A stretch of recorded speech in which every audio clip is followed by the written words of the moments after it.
ഇപ്പം ഇന്നലെ പറഞ്ഞു വന്നത് എന്തിന് ബലി, വൈ സാക്രിഫൈസ്? പറ. Self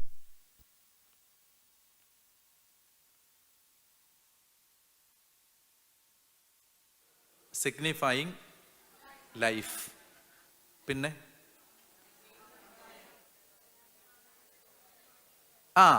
so offering the sacrifice is intrinsically connected with occupying the land. ഇങ്ങനെ 3 കാര്യങ്ങളാണ് പറഞ്ഞത്. മനസ്സിലായെന്ന് വിചാരിക്കുന്നു. അപ്പോൾ ഇനി നമ്മളത് തീർന്നില്ല. അപ്പോൾ അത് പാതി വഴിയിൽ നിർത്തിയിട്ടാണ് നമ്മൾ അവസാനിപ്പിച്ചത്. യാക്കോബ് പാദാൻ ആരാമിൽ നിന്നുള്ള യാത്ര തുടർന്നു. കാനാൻ ദേശത്തുള്ള ഷെക്കേം പട്ടണത്തിൽ സുരക്ഷിതനായി എത്തിച്ചേർന്നു. അവിടെ ആ നഗരത്തിനടുത്ത് കൂടാരമടിച്ചു. യാക്കോബ് ഷെക്കമിൻ്റെ പിതാവായ ഹാമോറിൻ്റെ മക്കളിൽ നിന്ന് താൻ കൂടാരമടിച്ച പറമ്പിൻ്റെ ഒരു ഭാഗം 100 നാണയത്തിന് വാങ്ങി. The first thing he did was, അവൻ അവിടെ ഒരു ബലിപീഠം പണിതു. നിങ്ങൾക്ക് മനസ്സിലാവുന്നുണ്ടോ? There is always in the biblical narratives there is always a connection between occupying the land and offering the sacrifice. അപ്പോൾ സാക്രിഫൈസ് ലാൻഡ് ഓക്യുപ്പൈ ചെയ്യുന്നതിൻ്റെ ഒരു മീൻസാണ്. ഒരു ദേശം നിങ്ങളുടെ നിയന്ത്രണത്തിലാകണമെങ്കിൽ നിങ്ങളവിടെ ബലി അർപ്പിക്കണം. അപ്പോൾ അതിനൊരു കണക്ഷനുണ്ട്. ആ കണക്ഷൻ എന്താണെന്ന് നമ്മൾ കാണാൻ പോകണം. എന്തുകൊണ്ടാണത്? അതിൻ്റെ കാരണമെന്ന് പറയുന്നത്, ഈശോയെ പരീക്ഷിക്കുന്ന സമയത്ത് സാത്താൻ ഒരു പ്രസ്താവന നടത്തും. നമുക്ക് തീരെ ഇഷ്ടപ്പെടാൻ സാധ്യതയില്ലാത്ത ഒരു പ്രസ്താവനയാണത്. മത്തായിയുടെ സുവിശേഷം 4-ാം അധ്യായം 8-ാമത്തെ വാക്യം, 8-9. മാത്യു ചാപ്റ്റർ 4 വേഴ്സ് 8 and 9 വായിക്കാം. Wait. John Abraham, Chacko Thomas, Mohan Kumar എന്ന് പറയുന്ന പോലെ വീണ്ടും പിശാജ് എന്ന് പറയുന്നൊരു പിശാജില്ല. വീണ്ടും അങ്ങനെയാണ്, മനസ്സിലായി? വീണ്ടും പിശാജ്. അപ്പോൾ അങ്ങനെ ഒരു പിശാജില്ല. വീണ്ടും അങ്ങനെ വായിക്കുമ്പോൾ അങ്ങനെയാണ് വായിക്കേണ്ടത്. അല്ലെ കേൾക്കുന്നവർക്ക് അതെന്താന്ന് മനസ്സിലാകാത്ത. അപ്പോൾ വായിച്ച്, വീണ്ടും പിശാജ് വളരെ ഉയർന്ന ഒരു മലയിലേക്ക് അവനെ കൂട്ടിക്കൊണ്ടുപോയി. ലോകത്തിലെ എല്ലാ രാജ്യങ്ങളും അവയുടെ മഹത്വവും അവനെ കാണിച്ചുകൊണ്ട് അവനോട് പറഞ്ഞു, നീ സാഷ്ടാംഗം പ്രണമിച്ച് എന്നെ ആരാധിച്ചാൽ ഇവയെല്ലാം നിനക്ക് ഞാൻ തരാം. ഇത് തന്നെ ഏർപ്പാടാ. ഈ ഭൂമി സൃഷ്ടിച്ച പ്രപഞ്ചത്തിൻ്റെ വിധാതാവിനോട്, ക്രിയേറ്റർ ഗോഡിനോട് ക്രീച്ചർ പറയാണ്, നീ എന്നെ ആരാധിച്ചാൽ നീ സൃഷ്ടിച്ചതെല്ലാം ഞാൻ നിനക്ക് തരാമെന്ന്. മനസ്സിലായല്ലോ? ഇത് നമുക്ക് അസ്വസ്ഥത ഉണ്ടാക്കുന്ന ഒരു സ്റ്റേറ്റ്മെൻ്റാണ്. കാരണം ഇത് ഈശോയോടാണ് ഈ പറയുന്നത്. ഈ പ്രപഞ്ച സൃഷ്ടാവായ ദൈവം, അവനിലൂടെയാണ് എല്ലാം സൃഷ്ടിക്കപ്പെട്ടത്. അവനെ കൂടാതെ ഒന്നും സൃഷ്ടിക്കപ്പെട്ടില്ല. യേശുവാണ് principle of creation. Through him everything is created. ആ ജീസസിനോട് സൈറ്റൻ പറയാണ്, നീ എന്നെ കുമ്പിട്ട് ആരാധിച്ചാൽ whatever you created I will give you back. So what is the logic? അപ്പോൾ ഈശോ പറയുന്നുണ്ടോ പന്നത്തരം പറയരുത്, വൃത്തികേട് പറയരുത്, നാണം ഉണ്ടോടാ നിനക്ക്? പറഞ്ഞോ? ആ സ്റ്റേറ്റ്മെൻറ്റിനെ ഈശോ കോൺട്രഡിക്റ്റ് ചെയ്തില്ല. That means he approved it. That means ഇതെല്ലാം ആരുടെ കയ്യിലാണ്? അപ്പോൾ അതെങ്ങനെ അവൻ്റെ കയ്യിലായി? അതാണ് അത് എങ്ങനെ അവൻ്റെ കയ്യിലായെന്ന് ചോദിച്ചാൽ, എവിടെല്ലാം പിശാചിന് ഡയറക്റ്റ് ഓർ ഇൻഡയറക്റ്റ് വർഷിപ്പ് നടക്കുന്നുണ്ടോ അതെല്ലാം സാത്താൻ്റേതായിട്ട് മാറും. This is the principle. എവിടെല്ലാം സാത്താന് ഡയറക്റ്റ് ഓർ ഇൻഡയറക്റ്റ് വർഷിപ്പ് നടക്കുന്നുണ്ടോ അത് മുഴുവൻ സാത്താൻ്റേതായിട്ട് മാറും. അപ്പോൾ ലോകത്ത് അനേക രാജ്യങ്ങളിൽ, അനേക സ്ഥലങ്ങളിൽ this is owned and operated by Satan. Y?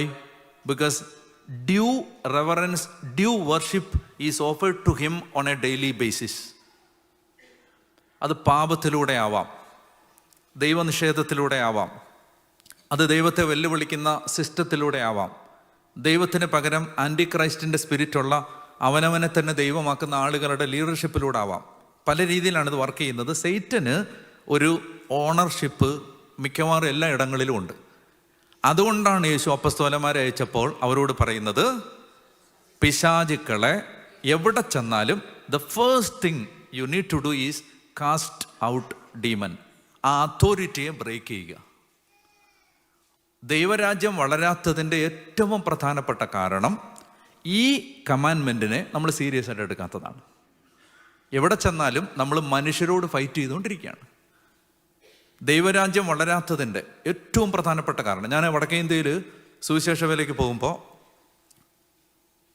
ഭയാനകമായ അറ്റാക്കാണ് നമുക്ക് ഇങ്ങോട്ട് വരുന്നത്. യേശുവിനെ അറിഞ്ഞിട്ടില്ലാത്ത ഗ്രാമങ്ങളിലേക്ക് നമ്മൾ ശുശ്രൂഷയ്ക്കായിട്ട് ചെന്ന് കാല് കുത്തുമ്പോൾ അസാധാരണ, നമ്മൾ വിചാരിക്കാത്ത രീതിയിലാണ് സൈറ്റൻ റിറ്റാലിയേറ്റ് ചെയ്യുന്നത്. അപ്പോൾ ആദ്യമൊക്കെ ഇതെന്താ സംഭവിക്കുന്നതിൻ്റെ കാര്യങ്ങൾ മനസ്സിലാവുന്നില്ല. ഞാൻ ഒരു അനുഭവം പറയാം. ഒരു സ്ഥലത്തേക്ക് ചെല്ലുന്ന സമയത്ത്, അത് ഛത്തീസ്ഗഡിലുള്ളൊരു ഗ്രാമമാണ്, അതിൻ്റെ പേരാണ് സിംഗിൾ ദ്വീപ്. അപ്പോൾ ആ സ്ഥലത്തേക്ക് ഞങ്ങൾ പോവാണ്. ഞങ്ങളൊരു 5 പേര് ഉണ്ട്. നാട്ടിൽ നിന്ന് വണ്ടിക്ക് പോയി. അവിടെ എത്തി. ചെന്ന ദിവസം ഉച്ചയ്ക്ക് ചെന്നു. അപ്പോൾ ഒരു ദിവസം 2500 കിലോമീറ്റർ ഉണ്ട്. ഓൺ റോഡാണ് പോകുന്നത്. അപ്പോൾ അത്രയും ദൂരം വണ്ടിക്ക് പോയതിൻ്റെ ക്ഷീണമുണ്ട്. അപ്പോൾ അന്ന് ഞങ്ങൾ റെസ്റ്റ് എടുക്കാമെന്ന് വിചാരിച്ചു. പിറ്റേ ദിവസം രാവിലെ ഈ സിംഗിൾ ദ്വീപിലേക്ക് പോകണം. അവിടെ പോയി അവിടെ ഗ്രാമവാസികളെ ഒരുമിച്ച് കൂട്ടാൻ, ഒരു വീട്ടിൽ ഒരുമിച്ച് കൂട്ടാൻ, അവിടെയുള്ള ഒരു വിശ്വാസിയുടെ വീട്ടിൽ ഒരുമിച്ച് കൂട്ടാൻ പറഞ്ഞിട്ടുണ്ട്. അപ്പം ഞങ്ങൾ അവിടെ ചെന്നിട്ട് അവരോട് സുവിശേഷം പ്രസംഗിക്കും. ഇതാണ് പ്ലാൻ. രാവിലെ അച്ഛൻ, അവിടുത്തെ മിഷണറി അച്ഛൻ ഞങ്ങളോട് പറഞ്ഞു, നമുക്കൊരു 11 മണിക്ക് അവിടെ എത്തിയാൽ മതി. 1 hour ട്രാവലുണ്ട്. അപ്പോൾ 10 മണിക്ക് ഇറങ്ങിയാൽ മതി. കാരണം രാവിലെ ഈ കർഷകരാണ് ഇവരെല്ലാം വയലിൽ പോയി, പാടത്ത് പോയി പണിയെടുത്തിട്ട് ഒരു 11 മണിയാകുമ്പോൾ തിരിച്ചു വരും. അപ്പോൾ അവരെല്ലാവരും ആ വീട്ടിൽ വരും. നമ്മൾ അന്നേരത്തിന് അവിടെ ചെന്നാൽ മതി, അല്ലെങ്കിൽ വില്ലേജിൽ ആരും ഉണ്ടാവില്ല. അപ്പോൾ 10 മണിക്ക് ഇറങ്ങിയാൽ മതിയല്ലോ. ഞങ്ങൾ രാവിലെ 7:30 കുർബാനയൊക്കെ കഴിഞ്ഞ് കാപ്പിയൊക്കെ കുടിച്ചിട്ട്, അപ്പം ഞാൻ പറഞ്ഞു, എന്നാൽ ഒരു കാര്യം ചെയ്യാം, എനിക്ക് നല്ല ഉറക്കം വരുന്നു, ഞാനൊരു അരമണിക്കൂർ ഒന്ന് കിടക്കാൻ പോകാമെന്ന് പറഞ്ഞു. ഞാൻ പോയി കിടന്നു. ഞാൻ എഴുന്നേൽക്കുമ്പോൾ ഉച്ച കഴിഞ്ഞ് 3:30 മണി. ഇത് എൻ്റെ ജീവിതത്തിൽ അങ്ങനെ സംഭവിക്കുന്നതല്ല. ഞാനങ്ങനെ ബോധം കെട്ടിറങ്ങുന്ന ഒരാളല്ല. ഉറങ്ങേണ്ട സമയത്ത് പോലും രാത്രി പലതവണ എഴുന്നേൽക്കുന്ന ആളാണ് ഞാൻ. അപ്പോൾ ഞാൻ അങ്ങനെ, this is something not normal. ഇപ്പം ഞാൻ ഇതെന്ത് സംഭവിച്ചു, ഇവന്മാരെ വല്ലതും കൊള്ളക്കാരും ഒന്ന് ഷൂട്ട് ചെയ്തോ എന്ന് വിചാരിച്ചിട്ട് ഇവരെവിടെയും നോക്കുമ്പോൾ, ഞാൻ നോക്കുമ്പോൾ അപ്പുറത്ത് ഒരു മുറിയും കൂടെ ഉള്ള ഒരു വാടക വീടാണത്. ആ മുറിയിൽ അവിടുത്തെ മിഷണറി അച്ഛനും ബാക്കി എൻ്റെ കൂടെ വന്ന 4 പേരും, അവരും ബോധം കെട്ട്, ഈ സുവിശേഷത്തിൽ പറഞ്ഞിട്ടില്ലേ ശിഷ്യന്മാർ തളർന്നുറങ്ങുന്നത്, നിങ്ങൾ കണ്ടിട്ടില്ല, ഞാൻ കണ്ടിട്ടുണ്ടത്, തളർന്നുറങ്ങുന്നത് കണ്ടു. അപ്പം ഞാൻ ചെന്നിട്ട് ഇവരെ കുലുക്കി വിളിച്ചിട്ട് പറഞ്ഞു, ഇത് എന്ത് പരിപാടിയാണിത്, 11 മണിക്ക് അവിടെ ചെല്ലണ്ടല്ലേ? അപ്പോൾ ഈ അവിടുത്തെ അച്ഛൻ ഉൾപ്പെടെ കണ്ണു തുറന്നിട്ട് പറയുകയാണ്, ഇതെന്ത് സംഭവിച്ചു, സമയത്തിനായി? ഞാൻ പറഞ്ഞു, സമയം ഒന്നും ആയിട്ടില്ല, 3:30 ആയിട്ടുള്ളൂ, ഉച്ച കഴിഞ്ഞ്. അപ്പം ആ അച്ഛൻ എന്നോട് പറയുകയാണ്, അച്ഛാ ദിസ് ഈസ് ദ തിങ്, അവിടെ പോവാൻ ഭയങ്കര പാടാണ്, അങ്ങോട്ട് ചെല്ലാൻ ഭയങ്കര പാടാണ്. ഞാൻ വളരെ വളരെ വളരെ വളരെ ലളിതമായ ഒരു ഉദാഹരണം പറഞ്ഞാണ്. ഇതതിൻ്റെ ഏറ്റവും സിമ്പിൾ ഫോം. ഈ സൈറ്റനിക് ഒപ്പോസിഷൻ നമ്മളെ അങ്ങോട്ട് കയറ്റത്തില്ല, കയറ്റാതിരിക്കാൻ പല പണിയും ചെയ്യുവാൻ. അപ്പോൾ ഇങ്ങനെ യുദ്ധം സാധാരണമാണെന്ന് അറിഞ്ഞു കഴിഞ്ഞപ്പോൾ പിന്നെ അതുകൊണ്ട് ഇതിന് പ്രിക്കോഷൻസ് എടുക്കണമല്ലോ. അപ്പോൾ ഞാൻ അതിനെക്കുറിച്ച് ചിന്തിക്കുമ്പോൾ, കോവിഡ് വന്ന് മരിച്ചുപോയ ഒരു സൈമൺ അച്ഛനുണ്ട്. അച്ഛൻ കോവിഡ് കാലത്ത് മരിച്ചുപോയ അച്ഛനാണ്.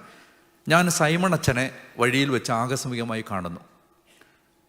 അച്ഛൻ എന്നോട് പറയുന്നുണ്ട്, അനിലച്ച, അച്ഛൻ നോർത്ത് ഇന്ത്യയിൽ പോകണമെന്ന് ഞാൻ അറിഞ്ഞു, I am very happy about it. അദ്ദേഹം പറഞ്ഞു, ഞാൻ സീറോ മലബാറിൽ ജനിച്ചു വളർന്ന് ലത്തീൻ സഭയിൽ ശുശ്രൂഷ ചെയ്ത് ഇപ്പോൾ I have ended up in Malankara. അപ്പം എനിക്കതുകൊണ്ട് ഐ നോ എവരിത്തിങ്. അപ്പോൾ അദ്ദേഹം പറഞ്ഞു, നിങ്ങളുടെ ലിറ്റർജിയിൽ ബ്യൂട്ടിഫുള്ളായ ഒരു പവർഫുള്ളായ പ്രയറുണ്ട് അച്ഛൻ, അതുകൊണ്ട് ഏത് ഗ്രാമത്തിൽ കയറുന്നതിന് മുമ്പും you need to say that prayer എന്ന് പറഞ്ഞിട്ട് ഞങ്ങളുടെ ലിറ്റർജിയിൽ 4 ദിക്കിലേക്കും കുരിശും കൊണ്ട് പിടിച്ചു നിന്ന് അച്ഛൻ ചൊല്ലുന്നൊരു പ്രയറുണ്ട്.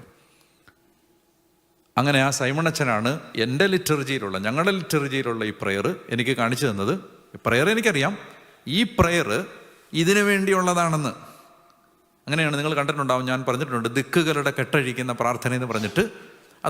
അതൊരു ലേറ്റീവ് വെർഷനാണ്. അത് ഒരു അച്ഛൻ ചൊല്ലുന്ന പ്രാർത്ഥനയുടെ ഒരു ലേമൻ പോയിന്റ് ഓഫ് വ്യൂവിൽ പറഞ്ഞിരിക്കുന്ന പ്രാർത്ഥനയാണ്. അപ്പം അച്ഛൻ ഇത് പറഞ്ഞു തരികയാണ്. അപ്പം ഞങ്ങൾ എന്ത് ചെയ്യുന്നു, ഒരു ഗ്രാമത്തിലേക്ക് കയറുന്നതിന് മുമ്പ് ആദ്യം ഞങ്ങൾ 4 ദിക്കിലേക്കും തിരിഞ്ഞ് കുരിശുയർത്തി ദിക്കിൻ്റെ കെട്ടഴിച്ച് പ്രാർത്ഥിക്കുന്നു. ട്രമൻഡസായ ഡിഫറൻസാണ് ആ മോമെൻ്റ് മുതൽ ഉണ്ടാവുന്നത്. അതായത് അവിടേക്ക് ചെല്ലുമ്പോൾ പിന്നെ നമുക്ക് ഒപ്പോസിഷൻ ഇല്ല എന്ന് മാത്രമല്ല, കാലുകുത്തുമ്പോൾ ആദ്യത്തെ ദിവസം മുതൽ കൺവേർഷൻസ് നടക്കുകയാണ്. 150-ലധികം ആളുകൾക്ക് ഞാൻ തന്നെ മാമോദീസ കൊടുത്തിട്ടുണ്ട് നേരിട്ട്. അസാധാരണമായ കൺവേർഷൻസ്. നമ്മൾ വെറുതെ കാലുകുത്തുമ്പോൾ തന്നെ ജനത്തിൻ്റെ ഹൃദയം യേശുവിലേക്ക് ആകർഷിക്കപ്പെടും.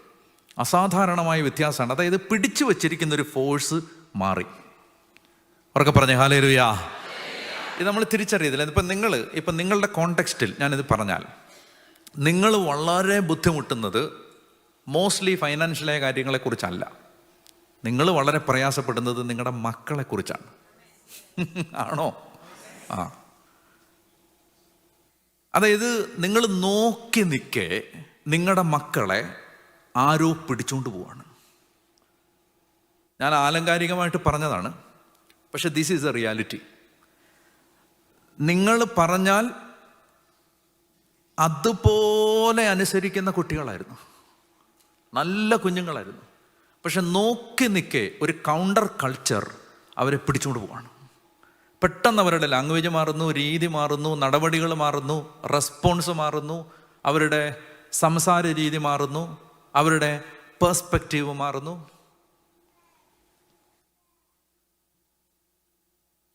നമ്മൾ മനസ്സിലാക്കേണ്ടത്, every culture has it's on territorial bondage, territorial spirit.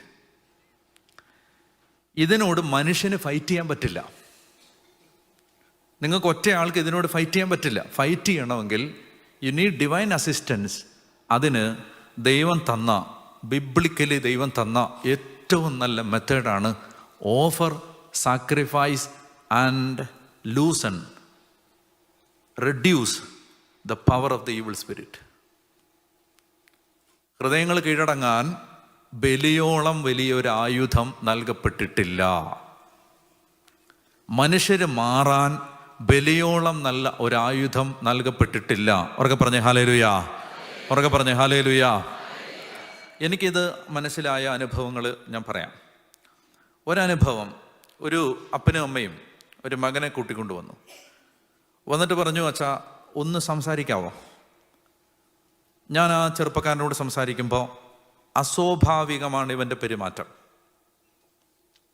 Every response that he make us believe that he is not normal. അപ്പൊ അവൻ എന്നോട് പറയാണ്, ആ കേട്ടന്റെ പുറകിൽ ആരാ നിൽക്കുന്നേ? ഞാൻ പറഞ്ഞു, ആരാ? അപ്പൊ അവൻ പറഞ്ഞു, അച്ഛൻ്റെ ആ റൂമിന്റെ ആ ഡോറിന്റെ പുറകിൽ ആരാ നിൽക്കുന്നത്? ഞാൻ പറഞ്ഞു, ആരാ? എനിക്ക് തന്നെ പേടിയാവണം, കാരണം എനിക്ക് അറിഞ്ഞുകൂടായിരുന്നു ഇതവൻ്റെ അസുഖമാണ്. ആദ്യം എനിക്ക് അറിഞ്ഞുകൂടായിരുന്നു. ഞാൻ ആദ്യം പേടിച്ചു. ഞാൻ പോയി അതിൻ്റെ പുറകെ നോക്കുന്നു, ആരാ? അപ്പോഴാണ് അവൻ്റെ അപ്പൻ വന്നിട്ട് എന്നോട് പറയുന്നത്, അച്ഛൻ പേടിക്കണ്ട, ഞങ്ങളെ വീട്ടിൽ നിന്ന് പുറത്തിറക്കത്തില്ലവൻ. കാരണം അവൻ പറയുന്നത് ഗേറ്റിൻ്റെ അവിടെ ആരോ കൊല്ലാൻ നിൽപ്പുണ്ടെന്നാണ്. 23 വയസ്സുള്ള ചെറുപ്പക്കാരൻ കിടന്നുറങ്ങുന്നത് അപ്പൻ്റെ അമ്മയുടെയും നടുക്കാണ്. രാത്രി ലൈറ്റ് ഓഫ് ചെയ്യാൻ സമ്മതിക്കത്തില്ല.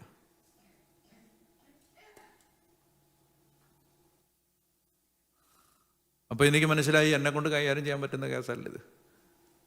അപ്പം ഞാൻ പറഞ്ഞു, ഒരു നല്ല സൈക്കോളജിസ്റ്റിനെ കാണിക്കുക. അപ്പോൾ അപ്പനും അമ്മയും പറഞ്ഞു, അച്ഛാ അത് കാണിച്ച് മടുത്തിട്ടാണ് ഞങ്ങളെന്നാൽ ഇനി പ്രാർത്ഥിച്ചേക്കാമെന്ന് വിചാരിച്ചത്.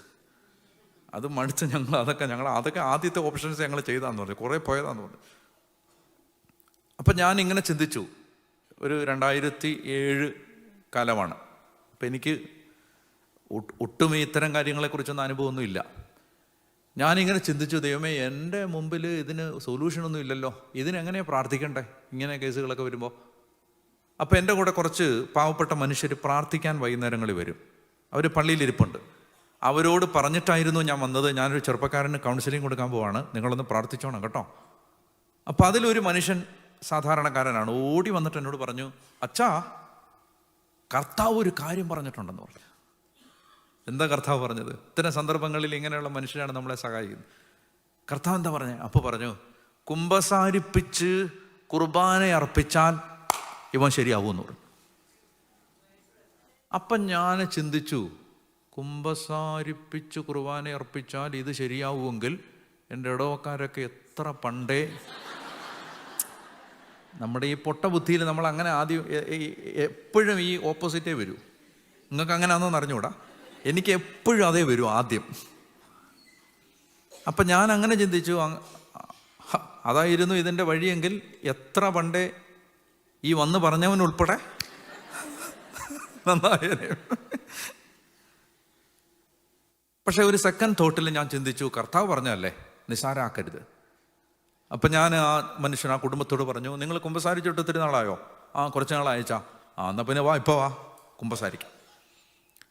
അങ്ങനെ അപ്പനും അമ്മയും ഈ മകനും വന്നു, കുമ്പസാരിച്ചു. കുറച്ച് സമയം എടുത്തു. എല്ലാം കഴിഞ്ഞിട്ട് ഞാൻ പറഞ്ഞു, ദേ ഇപ്പോൾ ഒരു 10 മണിയായി രാത്രി, നിങ്ങൾക്ക് തിരക്കുണ്ടോ? അവർ പറഞ്ഞു, ഇല്ല, തിരക്കില്ല, നമുക്ക് കുർബാന അർപ്പിക്കാം. അപ്പോൾ രാത്രിയിൽ കുർബാന അർപ്പിച്ചു. ഒരു 45 മിനിറ്റ്. പ്രത്യേകിച്ച് മറ്റു പ്രാർത്ഥനകളൊന്നുമില്ല, ഒന്നും ആഡ് ചെയ്തിട്ടില്ല, ഇവരുടെ കാര്യങ്ങളൊന്നും ഇടയ്ക്ക് പറയുന്നൊന്നുമില്ല. ഇൻറ്റൻഷൻ വെക്കുന്ന സമയത്ത് ഈ കുടുംബത്തിന് വേണ്ടി ഇൻറ്റൻഷൻ വെച്ച് ബലിയർപ്പിച്ചു. അവസാനം പോകാൻ നേരം തലയ്ക്ക് വെച്ച് പ്രാർത്ഥിച്ചിട്ട് ഞാൻ പറഞ്ഞു, പൊക്കോ, കർത്താവ് സഹായിക്കും, ധൈര്യമായിട്ട് പൊക്കോ. പ്രിയപ്പെട്ടവരെ, ആ രാത്രി ഈ ചെറുപ്പക്കാരൻ സൗഖ്യപ്പെട്ടു. So this was the first experience. കുർബാനയുമായിട്ട് ബന്ധപ്പെട്ട് എനിക്കുണ്ടാവുന്ന ആദ്യത്തെ എക്സ്പീരിയൻസ് ആണിത്. അതായത് ഈ ചെറുപ്പക്കാരൻ ഒറ്റ രാത്രി കൊണ്ട്, ആ രാത്രി ആ ബലിയർപ്പണത്തോടു കൂടി ആ ചെറുപ്പക്കാരൻ സുഖപ്പെട്ടു. ഈ കഴിഞ്ഞ ഒരു മാസം അവിടെ കുറേ സെയിൻസിൻ്റെ റെലിക്സ് കൊണ്ടുവന്ന് വെച്ചിരുന്നു. അപ്പോൾ അത് കാണാൻ ഒരുപാട് ആളുകൾ വന്ന കൂട്ടത്തിൽ ഒരു ചെറുപ്പക്കാരൻ വന്നിട്ട് എന്നോട് പറഞ്ഞു, father Daniel, do you remember me? ഇന്നലെ കണ്ടവരെ പോലും നമുക്ക് ഓർമ്മയില്ല. അപ്പം ഞാൻ ഇങ്ങനെ ബുദ്ധിമുട്ട് നിൽക്കുമ്പോൾ അവൻ പറയുകയാണ്, ആ ചെറുപ്പക്കാരനാണ് ഞാനിപ്പോൾ പറഞ്ഞില്ലേ. അവനും അവൻ്റെ പേരൻസും കൂടെ വന്നിട്ട് പറയുന്നു, അച്ഛാ ഞാനാണത്, പേരൊക്കെ പറഞ്ഞു.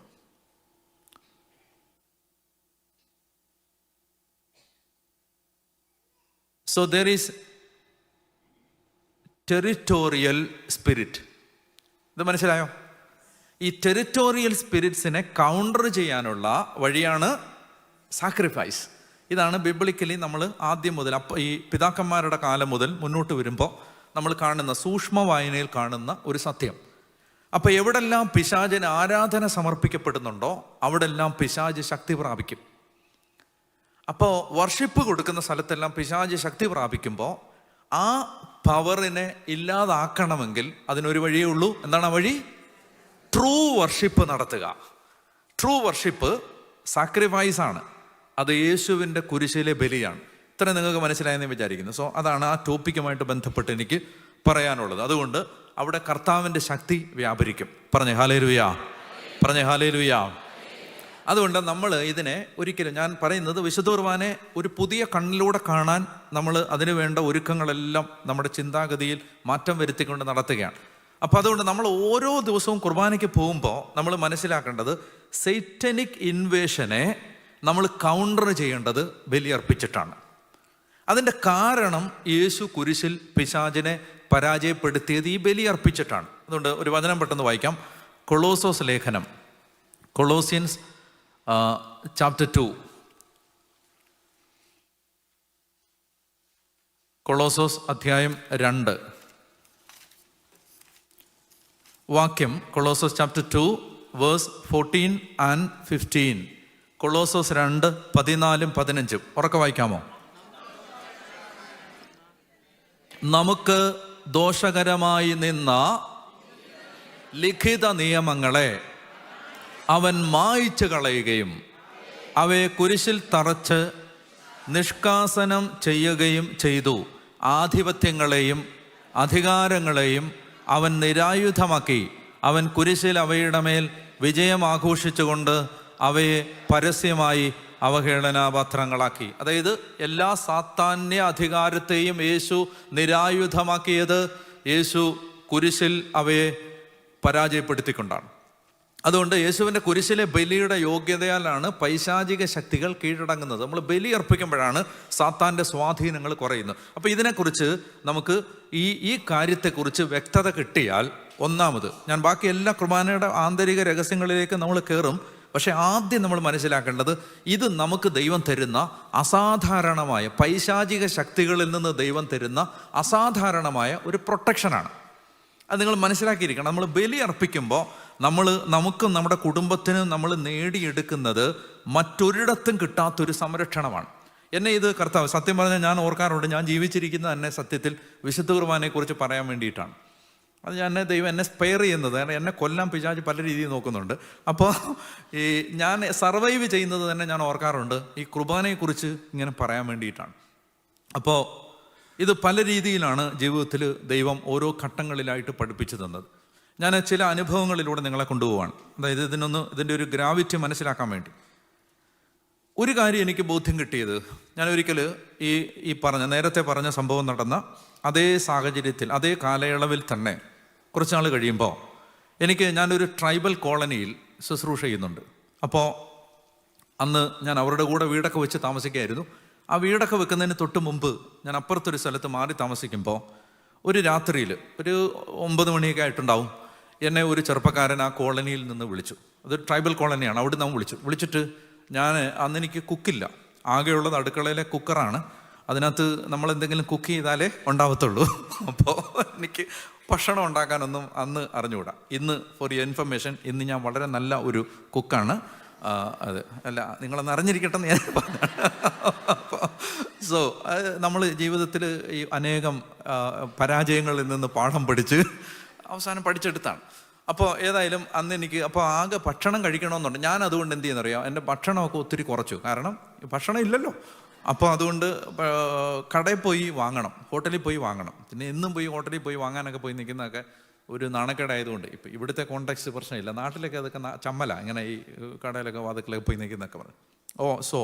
അപ്പം ഞാൻ എന്ത് ചെയ്യും, ഒരു നേരം 2 നേരമൊക്കെ അങ്ങനെ ഭക്ഷണമൊക്കെ കുറച്ച്, പിന്നെ എന്തെങ്കിലുമൊക്കെ സ്നാക്സും ഒക്കെ കഴിച്ച് അങ്ങനെയൊക്കെ ഇങ്ങനെ സർവൈവ് ചെയ്യുകയാണ്. ഇപ്പോൾ ഒരു ദിവസം എനിക്ക് നന്നായിട്ട് വിശന്നു. ഞാൻ വിചാരിച്ചു മാനം നോക്കിയിട്ട് കാര്യമില്ല, വിശപ്പ്. അപ്പോൾ അങ്ങനെ ഞാൻ പോയി ആ ഒരു തട്ടുകടയുടെ ഫ്രണ്ടിൽ നിന്ന് ഒരു 3-4 ദോശയൊക്കെ വാങ്ങിച്ച് പൊതിഞ്ഞുകൊണ്ട് വന്ന് അവിടെ വെച്ചിട്ടുണ്ട്. അപ്പം ഞാനത് മനസ്സമാധാനത്തോടെ ഒന്ന് കഴിക്കാൻ ഓർത്ത് അതിങ്ങനെ ഒരു ഇലപ്പൊതിയാണ്, അതിങ്ങനെ അഴിച്ചു. ഞാൻ ഈ ഇലപ്പൊതി എന്നൊക്കെ പറയുന്നത് നിങ്ങൾക്ക് കൊതി വരാൻ വേണ്ടിയിട്ടാണ്. അപ്പം അല്ലെങ്കിൽ എനിക്ക് ഭക്ഷണം തുറന്ന് കഴിച്ചു എന്നൊക്കെ പറഞ്ഞാൽ മതി. ഞാനതിൻ്റെ ഡീറ്റെയിൽസ് പറയുന്നത് ഇതൊക്കെ കേൾക്കുമ്പോൾ നിങ്ങൾക്കൊരു കൊതി വരും. അപ്പം അതിന് വേണ്ടിയിട്ടാണ്, ചുമ്മാ വെറുതെ. അപ്പോൾ അങ്ങനെ അതിങ്ങനെ ഇങ്ങനെ ചൂട് ദോശ ആ വാഴയിലേക്കകത്ത് നല്ല നല്ല മണമൊക്കെ ഉണ്ട് അതിന്. അപ്പം അങ്ങനെ ഇരിക്കുമ്പോൾ ചമ്മന്തിയും സാമ്പാറും പിന്നെ ഈ ഓംലെറ്റും അങ്ങനെ അത് ഏതാ കേട്ടില്ല, ആവി പൊങ്ങും. അപ്പം അങ്ങനെ ഏതായാലും ഇത് ഞാനിങ്ങനെ കഴിക്കാൻ ഓർത്ത് അഴിച്ചതേ ഉള്ളൂ, ഫോൺ ബെല്ലടിച്ചു. അപ്പോൾ ഫോൺ എടുത്തിട്ട് എനിക്കറിയാം ഈ കോളനിയിൽ നിന്ന് ചെറുപ്പം, അച്ഛാ ഓടി വരണേ എന്ന് പറഞ്ഞു. അപ്പോൾ നമ്മളിത് ഇൻഡയറക്റ്റായിട്ട് പറയുന്നത് ആളുകൾക്ക് മനസ്സിലാവാൻ വേണ്ടിയിട്ടാണ്. നമ്മുടെ വികാരിച്ചന് ബുദ്ധിയുള്ളത് കൊണ്ട് കാര്യങ്ങൾ ഓക്കെ. അപ്പോൾ ഏതായാലും ഇങ്ങനെ എന്നെ വിളിച്ചിട്ട് പറയണം, അച്ഛൻ ഇപ്പം തന്നെ വരണമെന്ന്. ഇപ്പം തന്നെ. ഞാൻ പറഞ്ഞു, ഇപ്പം എന്തിനാ വരുന്നേ? ദോശേനട്ടാ. അപ്പോൾ പറഞ്ഞു, ഇല്ലില്ല അച്ഛാ താമസിക്കരുത്, ഇപ്പം തന്നെ വരണം. എന്താണ്? പിശാജ് ഇറങ്ങിയിട്ടുണ്ട്. പിശാജോ? പിശാജ് ഇറങ്ങിയിട്ടുണ്ട്. ഒരുത്തൻ്റെ ദേഹത്ത് കയറിയിട്ടുണ്ട്. 18 പേരാണ് ഇപ്പോൾ പിടിച്ചിരിക്കുന്നത്. പിടിച്ചു നിർത്താൻ പറ്റുന്നില്ല. ഞാൻ പറഞ്ഞു, നീ വിശദീകരിച്ച എന്താ കാര്യം? അപ്പോൾ അവൻ പറഞ്ഞു, അവൻ വല്ലാത്ത ലക്ഷണങ്ങൾ കാണിക്കുന്നു, അലറി വിളിക്കുന്നു, മുറിവേൽപ്പിക്കുന്നു, അവൻ വയലൻ്റ് ആവുന്നു, എല്ലാവരും പിടിച്ചിട്ട് നിൽക്കുന്നില്ല, അത് പിശാചാണ്. ഞാൻ പറഞ്ഞു, നിന്നോടാര് പറഞ്ഞു? ഈ പഞ്ചായത്തിൽ എന്തെങ്കിലും ഒന്ന് പിശാചാണെന്ന് പറയാനുള്ള ഔദ്യോഗികമായ അധികാരം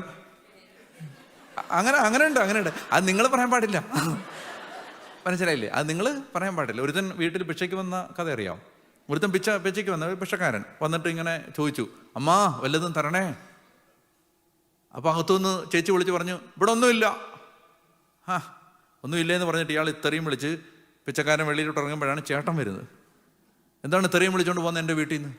ചേട്ടൻ്റെ വീടാണ്. അതെ. ആ മനസാക്ഷിയില്ലാത്ത തള്ള പറഞ്ഞു ഒന്നുമില്ലാന്ന്. പിഷ ചോദിച്ചപ്പോൾ അവളങ്ങനെ പറഞ്ഞു ചോദിച്ചു. അവൾ പറഞ്ഞോ? പറഞ്ഞു, നീ വരാൻ പറഞ്ഞു. തിരിച്ച് വിളിച്ചുകൊണ്ട് വന്നിട്ട് ഇയാൾ മുറ്റത്ത് നിൽക്കുകയാണ്. കുടുംബനാഥൻ കസേരയിൽ കാലും കയറ്റി വെച്ച് അവിടെ ഇരിക്കുകയാണ്. 10 മിനിറ്റായി 15 മിനിറ്റായി ഒന്നും കൊടുക്കുന്നില്ല. അപ്പം അയാൾ പറഞ്ഞു, ചേട്ടാ വല്ലതും തരണേ, ഇവിടെ ഒന്നുമില്ല എന്ന് പറഞ്ഞു. അപ്പം അയാൾ പറഞ്ഞു, പിച്ചക്കാരനാന്ന് വിചാരിച്ച് എനിക്ക് തെറി പറയാൻ പറ്റത്തില്ല ഇയാൾ വിചാരിക്കരുത്. ഞാൻ നല്ല പച്ചത്തെറി പുളിച്ച തെറി പറയുന്നു പറഞ്ഞു. ഞാൻ മര്യാദയ്ക്ക് പോയതാണ്. അവർ പറഞ്ഞതല്ലേ ഇവിടെ ഒന്നുമില്ല, ഞാൻ പോയതാണ്. അത് അവളല്ല ഇവിടെ അത് പറയേണ്ടത്.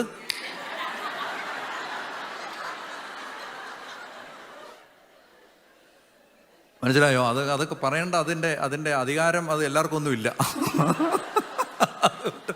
എന്തെങ്കിലും ഒന്ന് അത് പിശാചാണോ എന്ന് അത് ഞാൻ പറയണം. അപ്പം ഞാൻ പറഞ്ഞു, അത് നീ അങ്ങ് പറയാൻ അതെങ്ങനെയാണ് നിനക്കറിയാവുന്നത് പിശാചാണെന്ന്? എടാ അത് ഞാൻ വെരിഫൈ ചെയ്യണം അത് പിശാചാണോ ഇല്ലയോ. അപ്പോൾ അവൻ പറഞ്ഞു, ഞാൻ കുരിശ് കാണിച്ച് നോക്കിയെന്ന് പറഞ്ഞു. അനുവാദമില്ലാത്ത രണ്ടാമത്തെ കാര്യമാണ് നീ ചെയ്തിരിക്കുന്നത്. അത് നീ കുരിശെടുത്ത് പിശാചിനെ കാണിക്കാൻ എന്നോട്. അപ്പം ഞാൻ പറഞ്ഞു, എടാ അത് പിശാചല്ല. ഇപ്പം മൊത്തത്തിൽ നിൻ്റെ ഒരു അവതരണത്തിൽ നിന്ന് എനിക്ക് മനസ്സിലാവുന്നത് അതാണ് മൾട്ടിപ്പിൾ പേഴ്സണാലിറ്റി ഡിസോർഡർ.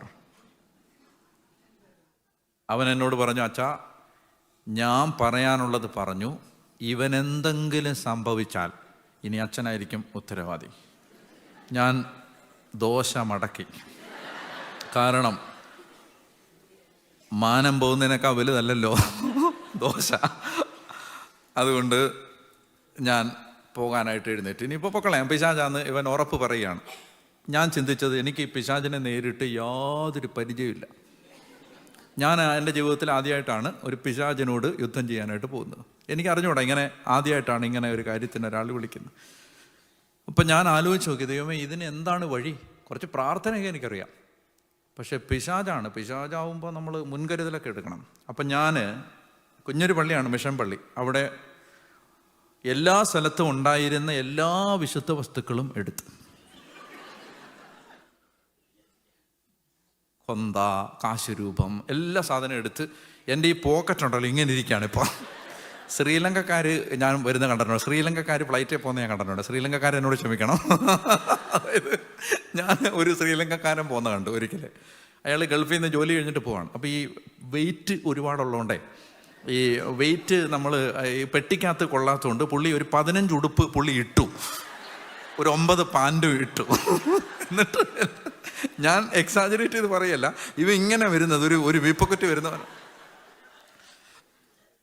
അപ്പോൾ അതുപോലാണ് എൻ്റെ ഇപ്പോഴത്തെ അവസ്ഥ. ഞാൻ ഇതെല്ലാം ഇട്ടിട്ട് ഇങ്ങനെ എല്ലാ സാധനവും എടുത്തു. അവിടുന്ന് മണിയൊന്നും എടുത്തില്ല, മറ്റ് ഐറ്റംസൊക്കെ എല്ലാം എടുത്ത് പോക്കറ്റിലിട്ടിട്ട്, എന്നിട്ടും എനിക്കൊരു സമാധാനമില്ല. കാരണം പിശാചല്ലേ.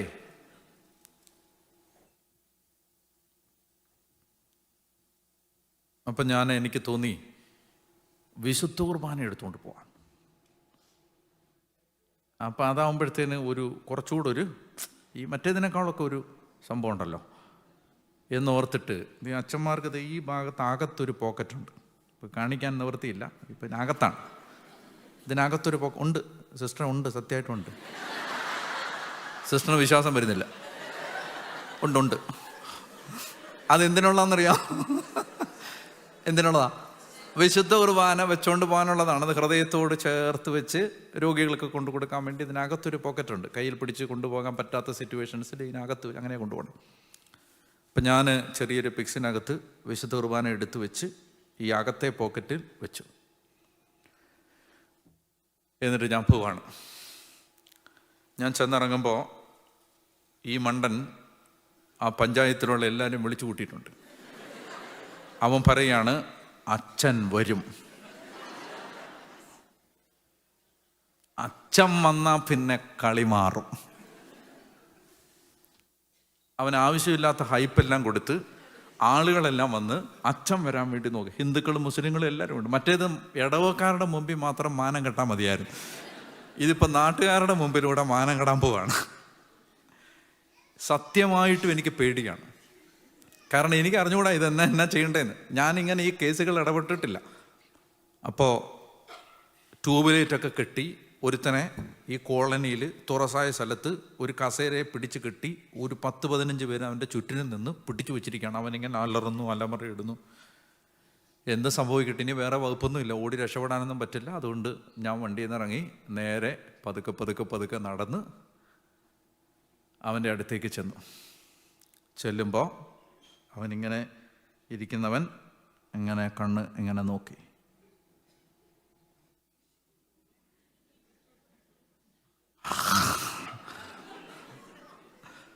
അവൻ അങ്ങനെ ഒരു പ്രത്യേക രീതിയിൽ അവൻ അലറി വിളിച്ചിട്ട് അവൻ ചാട്ടി എഴുന്നേറ്റ് ഇങ്ങനെ നിന്നിട്ട് എന്നെ ഇങ്ങനെ സൂക്ഷിച്ച് നോക്കിയിട്ട് എൻ്റെ നെഞ്ചത്തേക്ക് വിരൽ ചൂണ്ടിയിട്ട് പറഞ്ഞു, മാറ്റടാ മാറ്റടാ.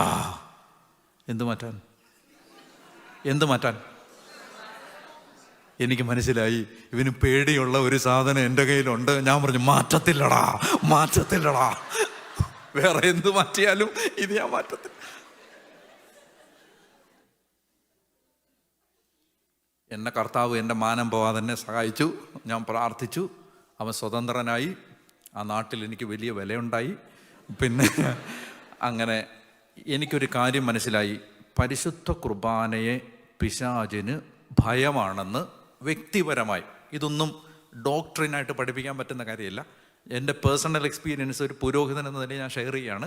എനിക്ക് മനസ്സിലായി ഞാൻ അർപ്പിക്കുന്ന വിശുദ്ധ കുർബാനയിൽ എഴുന്നള്ളി വരുന്ന യേശുവിനെ പിശാചിന് ഭയമാണ് എന്ന് എനിക്ക് മനസ്സിലായി. ഞാൻ പഠിക്കാൻ വേണ്ടി കോളേജിലേക്ക് പോയി. ഞാൻ ഹോസ്റ്റലിൽ താമസിക്കുമ്പോൾ പത്തനംതിട്ട ഭാഗത്ത് നിന്ന് ഒരു പെൺകുട്ടിയും കൊണ്ടുവന്നു. അമ്മ പറയുകയാണ്, നല്ല കുഞ്ഞായിരുന്നു അച്ഛാ, പള്ളിയിലൊക്കെ പോവും, നല്ല പ്രാർത്ഥനയൊക്കെ ഉള്ള നല്ല മകളായിരുന്നു. ഇപ്പോൾ ഭയങ്കര സ്വഭാവ വ്യത്യാസം, പള്ളി കയറത്തില്ല, പ്രാർത്ഥിക്കത്തില്ല, വീട്ടിൽ പ്രാർത്ഥിക്കാൻ സമ്മതിക്കത്തില്ല, ഭയങ്കര പ്രശ്നമാണ്, പരീക്ഷ എഴുതില്ല, സ്കൂളിൽ പോവില്ല,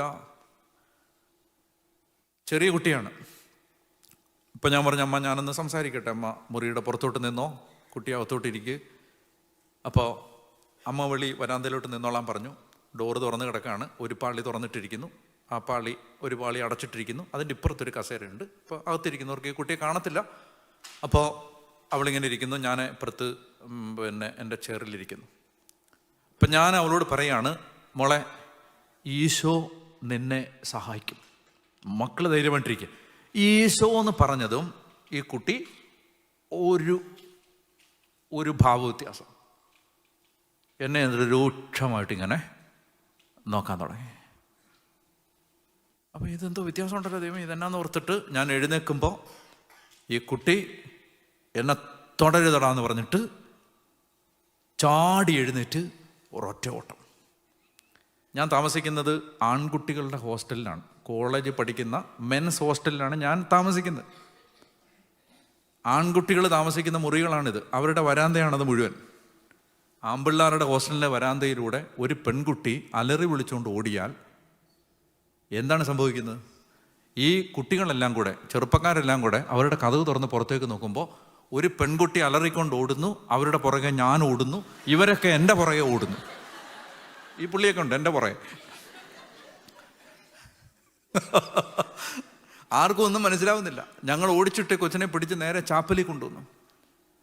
ചാപ്പലിൽ കൊണ്ടുവന്നപ്പോഴേക്കും എല്ലാ മുറിയും തുറന്ന് ആമ്പിള്ളേരെല്ലാം വന്ന് ചാപ്പലിൻ്റെ വാതുക്കെ ഇങ്ങനെ നോക്കി നിൽക്കുകയാണ്. അവർക്ക് മനസ്സിലായി ഇതെന്തോ പൈശാചിക സാധനമാണെന്ന് മനസ്സിലായി. പല മതത്തിൽപ്പെട്ട കുട്ടികളല്ലേ. ഏതായാലും ഞാൻ കുർബാന എഴുന്നള്ളിച്ച് വെക്കാൻ, വേറൊരു അച്ഛനോട് പെട്ടെന്ന് വിശ്വകുർബാന എഴുന്നള്ളിച്ച് വെക്കാൻ പറഞ്ഞു. അച്ഛൻ കുർബാന എഴുന്നള്ളിച്ച് വെക്കുമ്പോൾ ബ്രദർ പോൾസൺ ചേട്ടൻ പരിശുദ്ധ പരമമാം ദിവ്യകാർ ഇത് പാടുകയും ഈ കുട്ടി അങ്ങോട്ട് നോക്കിയിട്ട് പറഞ്ഞു, നിർത്തടാ. കുട്ടികളെല്ലാം കൂടി ഭയങ്കര ബഹളം. അപ്പം എനിക്ക് മനസ്സിലായി ഇത് പ്രൂഡൻ്റ് അല്ല ഈ സമയത്ത് ഇങ്ങനെ ഈ കുട്ടിയെ ഇവിടെ വിട്ട് പ്രാർത്ഥിക്കുന്നതൊന്നും അത്ര വിവേകമല്ലെന്ന് എനിക്ക് മനസ്സിലായി. ഹോസ്റ്റലാണ്. സോ ഞാൻ അമ്മയോട് പറഞ്ഞു, ഈ കുട്ടിയൊന്ന് ശാന്തമായെന്ന് തോന്നി പറഞ്ഞു, ഈ ഡെലിവറൻസ് ഒന്നും നടന്നിട്ടില്ല, പ്രാർത്ഥിച്ച് അത് പൂർണ്ണതയിലെത്തിയിട്ടില്ല, അമ്മയൊരു കാര്യം ചെയ്ത് കുട്ടിയെ കൊണ്ടുപോക്കോ, ഞങ്ങൾ അങ്ങോട്ട് വരാമെന്ന് പറഞ്ഞു. അതാകുമ്പോൾ വീടല്ലേ സേഫാണല്ലോ. അങ്ങനെ അവർ പോയി. ഞങ്ങളൊരു 3 ദിവസം ഉപവസിച്ച് പ്രാർത്ഥിച്ച് ഈ കുട്ടിയെ പ്രാർത്ഥിക്കാൻ വേണ്ടി പോകുമ്പോൾ ഹോസ്റ്റലിൽ നിന്ന് ഇറങ്ങുന്നതിന് മുമ്പ് കുർബാന അർപ്പിച്ചിട്ട് പുറത്തേക്ക് ഇറങ്ങുമ്പോൾ എൻ്റെ ഉള്ളിൽ ഇങ്ങനെ ഒരു ദൈവസ്വരം എനിക്ക് കിട്ടി. ഒരു ഡ്രോപ്പ് തിരുരക്തം, ഒരു തുള്ളി. അത് ഈ രോഗികൾക്കൊക്കെ ചിലപ്പോൾ, ഞങ്ങൾ 2 സ്പീഷീസിന് കുർബാന കൊടുക്കുന്ന സമയപ്പെട്ടതാണ്. അപ്പോൾ ഞങ്ങൾ ഈ തിരുരക്തവും കൊണ്ടുപോകും. അപ്പോൾ അങ്ങനെ കൊണ്ടുപോകുന്ന എൻ്റെ ഒരു കുഞ്ഞു കുപ്പിയുണ്ട്, ചെറുതാണ്. ഒരു 2 ഡ്രോപ്പ് തിരുരക്തമൊക്കെ അതിനകത്ത് കൊണ്ടുപോകാം, കുഞ്ഞു കുപ്പി. ഞാൻ അതെടുത്തിട്ട് അതിനകത്ത് ഒരു 2 തുള്ളി തിരുരക്തം എടുത്ത് വെച്ച് വിശുദ്ധ കുർബാനയും വെച്ച് അത് ഞാൻ എൻ്റെ കയ്യിൽ വെച്ചിരുന്നു. ഞങ്ങൾ ചെന്നു, പത്തനംതിട്ടയിൽ ചെന്നു. ഞങ്ങളൊരു 3-4 പേരുണ്ട്. എല്ലാവരും ആരോഗ്യമുള്ളവരാണ്. ഈ കുട്ടിയെ ഒരു തരത്തിലും പിടിച്ചു നിർത്താനൊന്നും പറ്റുന്നില്ല. പിന്നെ ഒത്തിരി ഒന്നും അലറി വിളിക്കാൻ അങ്ങനെയൊന്നും പറ്റില്ല, കാരണം ഈ അടുത്തെല്ലാം വീടുകളൊക്കെ ഉണ്ട്. നമ്മളെപ്പോഴും പ്രൂഡൻ്റ് ആയിരിക്കണമല്ലോ. അപ്പോൾ കുറച്ചൊക്കെ പ്രാർത്ഥിച്ചിട്ടൊന്നും ഇതിനകത്ത് ഒരു കുട്ടിക്ക് ഒരു വ്യത്യാസമില്ല. പെട്ടെന്ന് എൻ്റെ മനസ്സിൽ എനിക്ക് തോന്നി, അപ്പം ഞാൻ എൻ്റെ കുരിശൊക്കെ കുട്ടി വലിച്ചെറിഞ്ഞു, ഈ ഹോളി വാട്ടറെല്ലാം പറിച്ചെറിഞ്ഞു. പെൺകുട്ടിയല്ലേ, നമുക്ക് അതിനിങ്ങനെ ആണുങ്ങൾ ചേർന്ന് പിടിക്കുന്നതിനൊരു ലിമിറ്റേഷനുണ്ട്. അപ്പോൾ അങ്ങനെ ഞങ്ങൾ വല്ലാതെ ബുദ്ധിമുട്ടി നിൽക്കുകയാണ്. ദൈവമേ എന്നെ ചെയ്യും, ഈ പിശാചോട്ട് പോകണമില്ല. എനിക്ക് എൻ്റെ ഈ തിരുരക്തം ഉണ്ടല്ലോ, ഞാൻ പെട്ടെന്ന് ഈ കുട്ടിയെ ബലമായിട്ട് പിടിച്ചിട്ട് ആ കുട്ടിയുടെ വായിലേക്ക് ഈ തിരുരക്തം ഒഴിച്ചു കൊടുത്തു. ഒറ്റ സെക്കൻഡ് വെട്ടിയിട്ട വാഴ പോലെ കുട്ടി താഴെ വീണു. സാത്താൻ വിട്ടുപോയി. ഒറ്റ സെക്കൻഡ്. ഒരു ഡെലിവറൻസ് പ്രയറും ഇല്ല. എന്നെ ഇങ്ങനെ ഓരോ അനുഭവങ്ങളിലൂടെ ദൈവം പഠിപ്പിച്ചുകൊണ്ടിരുന്നു. വിശുദ്ധ കുർബാനയിലെ യേശു സാന്നിധ്യത്തെ പിശാചിന് ഭയമാണ്. എഴുന്നേറ്റ് നിൽക്കാം. അപ്പോൾ ഞാൻ പറയുന്നത്, നിങ്ങൾ ജീവിക്കുന്നത്, ഞാൻ നിങ്ങളുടെ കോണ്ടെക്സ്റ്റിലാണ് ഇത് സംസാരിക്കുന്നത്. നിങ്ങൾ ജീവിക്കുന്നത് നല്ല ഒരു രാജ്യത്താണ്. അമേരിക്കയെക്കുറിച്ച് ഞങ്ങൾക്കൊക്കെ ഒത്തിരി അഭിമാനമുണ്ട്. അത് വിസ തന്ന രാജ്യമായതുകൊണ്ട് മാത്രമല്ല, മറിച്ച് ഈ രാജ്യത്ത് വിശ്വാസം ജീവിക്കുന്ന അനേകായിരങ്ങളുണ്ട്. ഈ രാജ്യം വിശ്വാസത്തിന് വില കൊടുക്കുന്ന രാജ്യം. ഞങ്ങളിങ്ങനെയാണ്, അതായത് ഈ രാജ്യങ്ങളെ ഞങ്ങൾ സുവിശേഷകർ രണ്ട് തരത്തിൽ തിരിക്കും. ചില രാജ്യങ്ങൾ ഞങ്ങളുടെ ഭാഷയിൽ പറയും സ്വർഗം തുറക്കപ്പെട്ട, അവരുടെ ആ രാജ്യത്തിന് മേളിൽ ഹെവൻ ഓപ്പണാണ്. ഹെവൻ ഓപ്പൺ ആയ രാജ്യങ്ങളുമുണ്ട്, ഹെവൻ ഓപ്പൺ ആവാത്ത രാജ്യങ്ങളുമുണ്ട്. ഹെവൻ ഓപ്പൺ ആവാത്ത രാജ്യത്തേക്ക് ഞങ്ങൾ പോകുമ്പോൾ ഞങ്ങൾക്ക് ഒത്തിരി പ്രിക്കോഷൻസ് എടുക്കേണ്ടി വരും. ഹെവൻ ഓപ്പൺ ആവാത്ത രാജ്യത്ത് പോകുമ്പോൾ, കാരണം അവിടെ അറ്റാക്ക് കൂടുതലായിരിക്കും. ഹെവൻ ഓപ്പണായ രാജ്യങ്ങളിൽ ശുശ്രൂഷ കുറച്ചുകൂടി എളുപ്പമായിരിക്കും. അങ്ങനെ ഹെവൻ ഓപ്പണായ രാജ്യങ്ങളിൽ ഒന്നാണ് യുണൈറ്റഡ് സ്റ്റേറ്റ്സ്. മനസ്സിലായോ? അപ്പോൾ അതിൻ്റെ കാരണം ഇവിടെ ആരാധനയും പ്രാർത്ഥനയും ഉള്ള സ്ഥലമാണ്. ഇവിടെ അങ്ങനെ ഒരു എന്നാൽ വേറെ മറ്റു രാജ്യങ്ങളുടെ പേര് ഞാൻ പറയുന്നില്ല. ചില രാജ്യങ്ങളിൽ പോകാൻ ഭയങ്കര പാടാണ്. ആ രാജ്യങ്ങളിലേക്ക് കയറാൻ തന്നെ പാടാണ്. ഒരുപാട് നമ്മൾ പ്രാർത്ഥിച്ചു ഒരുങ്ങിയും പോയാലേ പറ്റും, അല്ലെങ്കിൽ നമ്മൾ അതുപോലെ സ്ട്രഗിളിലൂടെ പോകേണ്ടി വരും. അപ്പം അങ്ങനെ അതിനൊരു അഡ്വാൻറ്റേജ് ഉണ്ട്. എന്നാലും നിങ്ങൾ മനസ്സിലാക്കിയിരിക്കണം, എന്നാൽ ഈ കാലഘട്ടത്തിൽ ഒത്തിരി പൈശാചികത ഈ രാജ്യത്തും ഉണ്ട്. അപ്പം അതിനെ നമ്മൾ കൗണ്ടർ ചെയ്യണമെങ്കിൽ നമുക്കതിൻ്റെ ആയുധങ്ങൾ വേണം. നമ്മൾ വെറുതെ ഇങ്ങനെ ജീവിച്ചിട്ട് കാര്യമില്ല. നമ്മുടെ കൈക്കരുത്ത് കൊണ്ടും മെയ്വഴക്കം കൊണ്ടും പണം കൊണ്ടും അറിവ് കൊണ്ടും ഒന്നും നമ്മുടെ തലമുറ രക്ഷപ്പെടത്തിൽ നിങ്ങൾക്ക് മനസ്സിലായില്ലേ? ഇതിനോടകം ഇത്ര മനസ്സിലായില്ലേ? മിനിമം നമ്മുടെ നാട്ടിലൊരു അച്ഛൻ വളരെ വലിയൊരു ക്രൈസിസിലൂടെ പോകുമായിരുന്നു. സോഷ്യൽ മീഡിയയൊക്കെ അച്ഛനെ ഭയങ്കരമായിട്ട് അറ്റാക്ക് ചെയ്ത് ഒരു പ്രത്യേക കാര്യത്തിൽ. അപ്പം ഞാൻ ആ വഴി പോയപ്പോൾ എന്നോടൊരാൾ പറഞ്ഞു, അച്ഛാ ഈ ദിവസങ്ങളിലൊക്കെ സോഷ്യൽ മീഡിയ വല്ലാതെ അറ്റാക്ക് ചെയ്യുന്നൊരു അച്ഛൻ്റെ ഇവിടെ താമസിക്കുന്ന ഡാനിലച്ഛൻ ഒന്ന് കണ്ടൊന്ന് ഒരു ആശ്വാസമൊക്കെ പറഞ്ഞിട്ട്, അപ്പം ഞാൻ എന്നാൽ നമ്മുടെ ഒരു അച്ഛനല്ലേ ഒന്നോർത്ത് കയറി അച്ഛനെ കണ്ടിട്ട്, അച്ഛാ നമ്മൾ പ്രാർത്ഥിക്കുന്നുണ്ട്, അച്ഛൻ ധൈര്യമായിട്ടിരിക്കുക, വിഷമിക്കണ്ടെന്നൊക്കെ പറഞ്ഞിട്ട് പോരുമ്പോൾ ഞാൻ അച്ഛനോട് പറഞ്ഞു, പിശാചുണ്ടെന്ന് അച്ഛനും മനസ്സിലായല്ലേ? അപ്പോൾ പുള്ളി എന്നോട് പറഞ്ഞു, ഇപ്പം എനിക്ക് മനസ്സിലായെന്ന് പറഞ്ഞു.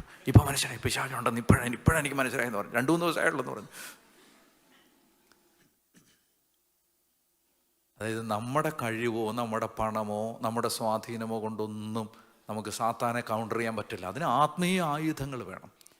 നമുക്ക് ദൈവം തന്ന ഏറ്റവും വലിയ ആയുധമാണ് വിശുദ്ധ കുർബാന. അപ്പോൾ ആ കുർബാനയിൽ നമ്മളങ്ങോട്ട് പിടിക്കണം.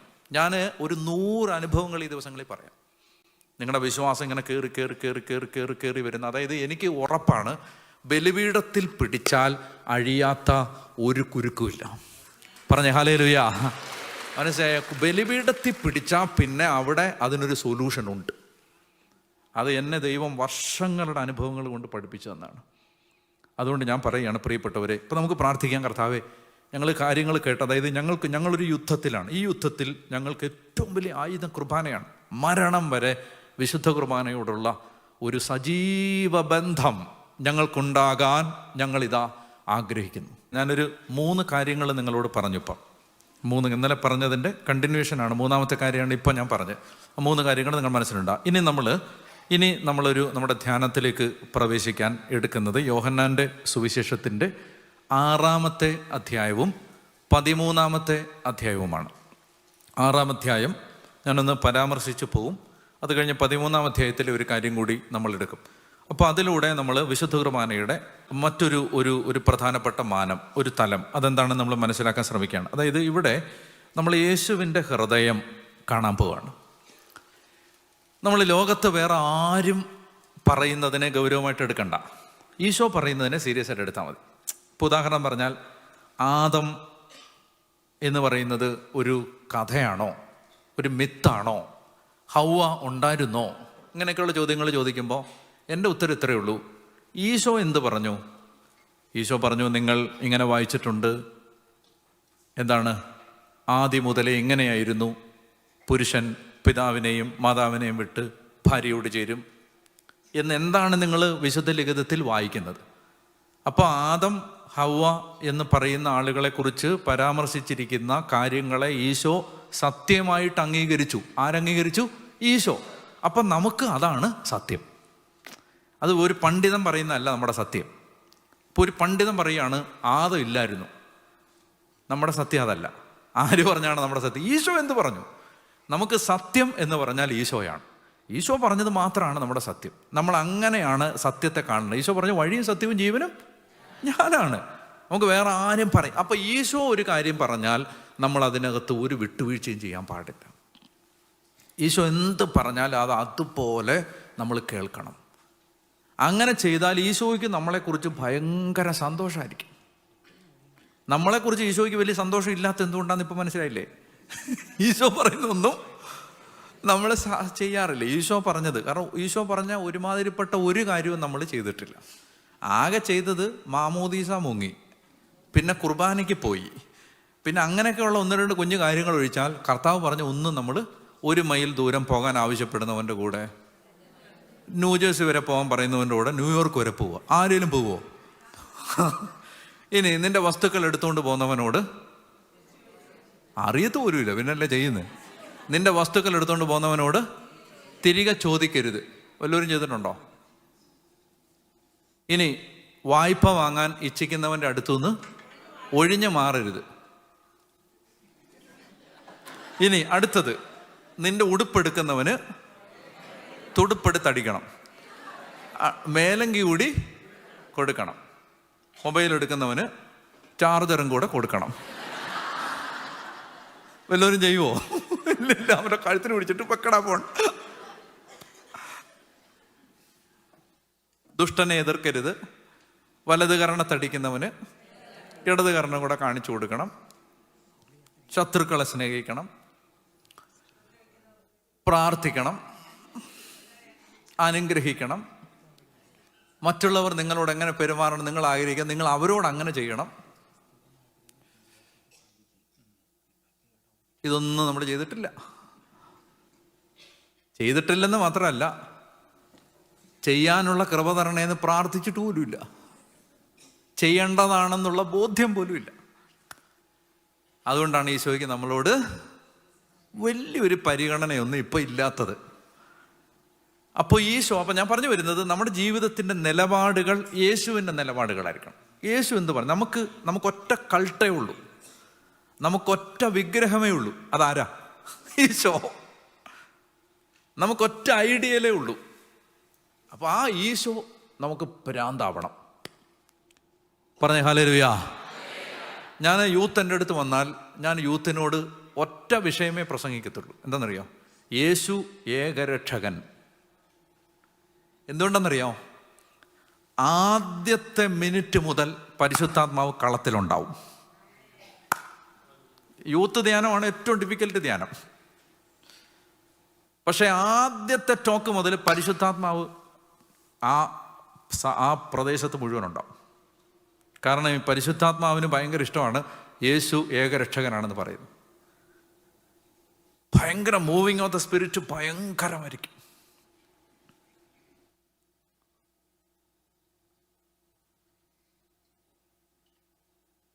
മൈക്കിൾ പനച്ചിക്കൽ അച്ഛനെ കേട്ടിട്ടുണ്ടോ? ഈ തിരുനാമ കീർത്തനം പാടുവാനല്ലെങ്കിൽ നാവിനിക്കെന്തിന്, ഇതാരെഴുതിയതാ? ഈ പനച്ചിക്കൽ അച്ഛൻ എഴുതിയതാ. ഇങ്ങനെ ഒത്തിരി നല്ല പാട്ടുകൾ അച്ഛൻ എഴുതിയിട്ടുണ്ട്. അച്ഛനൊരിക്കൽ അട്ടപ്പാടിയിൽ പട്ടാലിച്ചൻ്റെ അടുത്ത് ഒരു ധ്യാനം കൂടിക്കൊണ്ടിരിക്കുക. അപ്പോൾ അവിടെ അച്ഛൻ കൗൺസിലിങ്ങിന് പോയി. കൗൺസിലിങ്ങിന് ചെല്ലുമ്പോൾ സിസ്റ്റർ അച്ഛന് വേണ്ടി പ്രാർത്ഥിച്ചിട്ട് അച്ഛനോട് പറഞ്ഞു,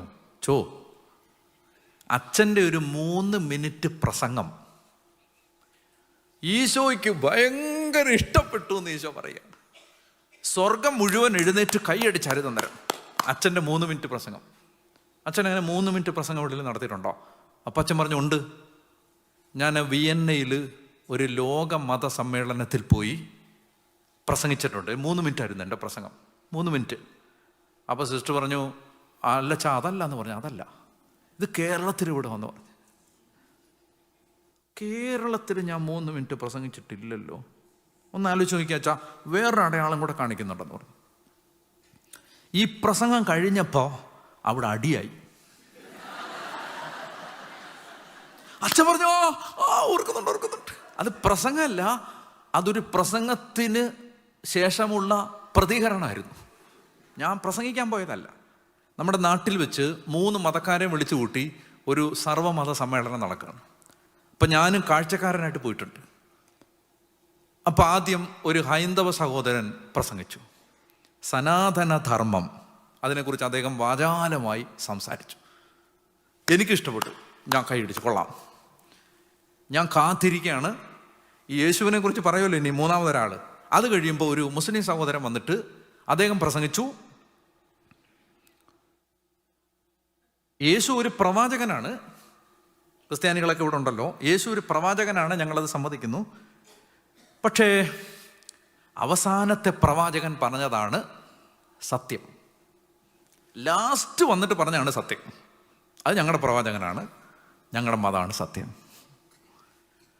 3ാമത് ക്രിസ്ത്യാനികളുടെ പ്രതിനിധി പോയി. നമുക്കൊരു ഗുണമുണ്ടല്ലോ, ആരെയും പ്രയാസപ്പെടുത്താൻ പാടില്ല. ഹൈന്ദവനെയും ബുദ്ധിമുട്ടിക്കരുത്, ഇസ്ലാമിനെയും ബുദ്ധിമുട്ടിക്കരുത്. അതുകൊണ്ട് ഇങ്ങനെ ഒരു പഴങ്ങഞ്ഞി പരുവത്തിൽ എന്തൊക്കെയോ പറഞ്ഞിട്ട് ഇറങ്ങിപ്പോയി. കേൾക്കുന്നവർക്ക് മനസ്സിലാവും ഇവർ വിശ്വസിക്കുന്നത് സത്യമേ അല്ല എന്ന് തോന്നിപ്പിക്കുന്നു. അച്ഛന് അരിശം വന്നു. ആർക്ക്? ഈ പനച്ചിക്കലച്ഛന്. അച്ഛൻ അവിടുന്ന് ഞെളിപിരി കൊണ്ടു. ഇങ്ങനാണോ പറയേണ്ടത്? അപ്പോൾ അവിടെ നിന്ന് മോഡറേറ്റർ ചോദിച്ചു, നിങ്ങൾക്ക് ഈ ശ്രോതാക്കൾക്ക് റെസ്പോൺസ് നടത്താം, ഒരു 3 മിനിറ്റ്സ്. ആരെങ്കിലും ഉണ്ടോ? അച്ഛൻ പറഞ്ഞു, ഉണ്ട്. വരാൻ പറഞ്ഞു. സ്റ്റേജിലോട്ട് കയറിയിട്ട് അച്ഛൻ പറഞ്ഞു, സനാതന ധർമ്മത്തെക്കുറിച്ച് ഒക്കെ പറഞ്ഞത് എനിക്ക് ഇഷ്ടപ്പെട്ടു. മുസ്ലിം സഹോദരൻ പറഞ്ഞത് ഇഷ്ടപ്പെട്ടു. മുസ്ലിം സഹോദരനോട് പ്രത്യേകിച്ചൊരു കാര്യം പറയാനുണ്ട്. സഹോദര, പ്രവാചകന്മാർ ദൈവത്തിൻ്റെ അടുത്ത ആളുകളാണ്. അവർ പറഞ്ഞതിനകത്തൊക്കെ കുറച്ച് സത്യമൊക്കെ ഉണ്ടാവും. പക്ഷേ പ്രവാചകൻ പറഞ്ഞതിനേക്കാൾ വലിയ സത്യം പറഞ്ഞത് ദൈവത്തിൻ്റെ പുത്രനാണ്. പുത്രൻ, ആ പുത്രൻ പറഞ്ഞ സത്യമാണ് ഞങ്ങളുടെ സുവിശേഷം. അതുകൊണ്ട് അത് മാത്രമേ ഉള്ളൂ സത്യം. പറഞ്ഞ ഉടനെ ആരും എന്ത് ചെയ്തു? മോഡറേറ്റർ ക്രിസ്ത്യാനി കൂടി വന്നിട്ട് പറഞ്ഞു, അച്ഛാ ഇവിടെ വർഗീയത പറയാൻ പാടില്ല. അപ്പം അച്ഛൻ പറഞ്ഞു, ഞാൻ വർഗീയത പറഞ്ഞില്ലല്ലോ, ഞാൻ സത്യമല്ലേ പറഞ്ഞുള്ളൂ. അപ്പം അച്ഛൻ്റെ കൂടെ വന്ന ആളുകൾ നിങ്ങൾ കൈയടിച്ച പോലെ അവർ കൈയടിച്ചു. അപ്പോഴേക്കും അപ്പുറത്തുള്ളവർ അവരതിന് ഓപ്പോസിറ്റായിട്ട് ആർഗ്യുമെൻ്റ് നടത്തി. അപ്പം അവിടെ മൊത്തത്തിലൊരു ബഹളമായി. അങ്ങനെ പരിപാടി അലങ്കോലമായി. ഇവർ സമാധാനത്തോടെ വീട്ടിൽ പോയിച്ച്. നമ്മളെ കൊണ്ട് ഇത്രയൊക്കെ ചെയ്യാൻ പറ്റത്തുള്ളൂ എന്ന് പറഞ്ഞിട്ട് 15 വർഷങ്ങൾക്ക് ശേഷം, എന്നോട് അച്ഛൻ നേരിട്ട് പറഞ്ഞാണിത്, 15 വർഷങ്ങൾക്ക് ശേഷം ഒരു കൗൺസിലിംഗ് റൂമിലിരിക്കുമ്പോൾ പരിശുദ്ധാത്മാവ് പറഞ്ഞു, ആ 3 മിനിറ്റ് പ്രസംഗം കേട്ട് സ്വർഗം കൈയടിച്ചു. ബലേ ഭേഷ്, super, excellent, Jesus the only saviour. യേശു ഏക രക്ഷകൻ. രക്ഷയ്ക്ക് പല വഴികളില്ല, ഒരു വഴിയേ ഉള്ളൂ. ആ വഴിയുടെ പേര് യേശു എന്നാണ്. യേശു. ഇത് പറയണമെങ്കിൽ ഞാൻ യൂത്തിനെ ധ്യാനിപ്പിക്കുമ്പോൾ അവരോട് പറയും, 26 കണ്ടംപററി ഫിലോസോഫിക്കൽ തിയറികളെ തള്ളിക്കളഞ്ഞുകൊണ്ട് നിങ്ങൾക്ക് യേശു ഏകരക്ഷകനാണെന്ന് പറയാൻ പറ്റും. നിങ്ങൾ യേശു ഏകരക്ഷകനാണെന്ന് പറയുമ്പോൾ ഇന്ന് നിലനിൽക്കുന്ന 26 തിയറികളെ നിങ്ങൾ തള്ളേണ്ടി വരും. അതിന് നിങ്ങൾക്ക് സ്റ്റാമിന വേണം, ധൈര്യം വേണം. അത് പറയണം, യേശു ഏകരക്ഷകൻ. ഞാൻ പറഞ്ഞു വരുന്നത്, യേശു പറഞ്ഞതാണ് സത്യം.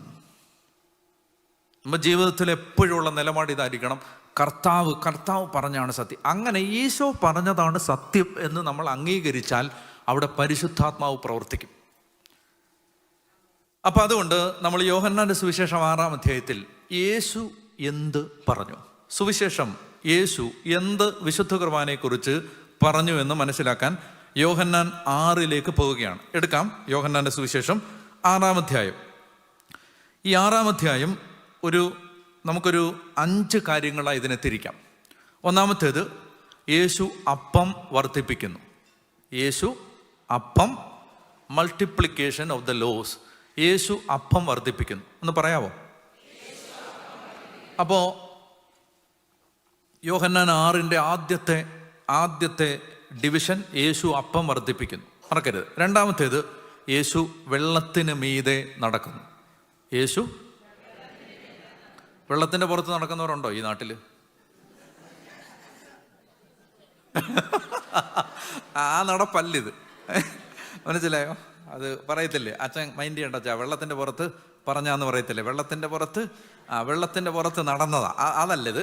വെള്ളത്തിൻ്റെ മീതെ നടക്കുന്നു. രണ്ടാമത്തേത്, യേശു വെള്ളത്തിൻ്റെ മീതെ നടക്കുന്നു. മൂന്നാമത്തേത്, യേശു പറയുന്നു, എൻ്റെ ശരീരം ഭക്ഷിക്കുകയും എൻ്റെ രക്തം പാനം ചെയ്യുകയും ചെയ്യുന്നില്ലെങ്കിൽ നിങ്ങൾക്ക് ജീവൻ ഉണ്ടായിരിക്കില്ല. ഞാനിത് പിന്നീട് വിശദീകരിക്കും, ഈ വാക്യം മാത്രം. ഇപ്പം ഈ കോണ്ടെക്സ്റ്റിൽ നമുക്ക് യേശു എന്ത് പറഞ്ഞു, അതാണ് നമ്മുടെ നിലപാട്. നാലാമത്തേത്, ഇത് കേൾക്കുമ്പോഴുള്ള കേൾവിക്കാരുടെ പ്രതികരണം, റെസ്പോൺസ് ഓഫ് ദി ഓഡിയൻസ്, കേൾവിക്കാരുടെ പ്രതികരണം, നാലാമത്തേത്. അഞ്ചാമത്തേത്, യേശുവിൻ്റെ നിലപാട്, the position of Jesus about this, അഞ്ചാമത്തേത്. 5 കാര്യങ്ങൾ പറഞ്ഞു. പറയാമോ? യോഹന്നാൻ 6-നെ 5ആയി ഡിവൈഡ് ചെയ്യാം. ഒന്നാമത്തേത്, യേശു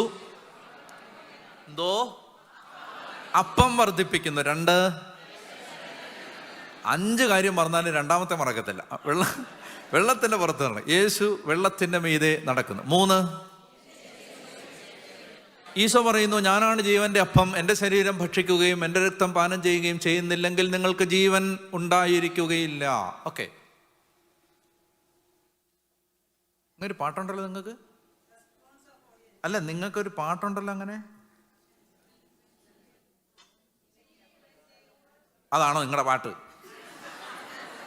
കല്ല് 15 കല്ല് നേടുമവൻ. അതേത് പാട്ടാണ്? രക്ഷകൻ ഈശോദൻ ആണോ? ഒന്ന് പഠിക്കത് നോക്കട്ടെ. ശിഷ്യരെ ദിവ്യരഹസ്യമിതാ,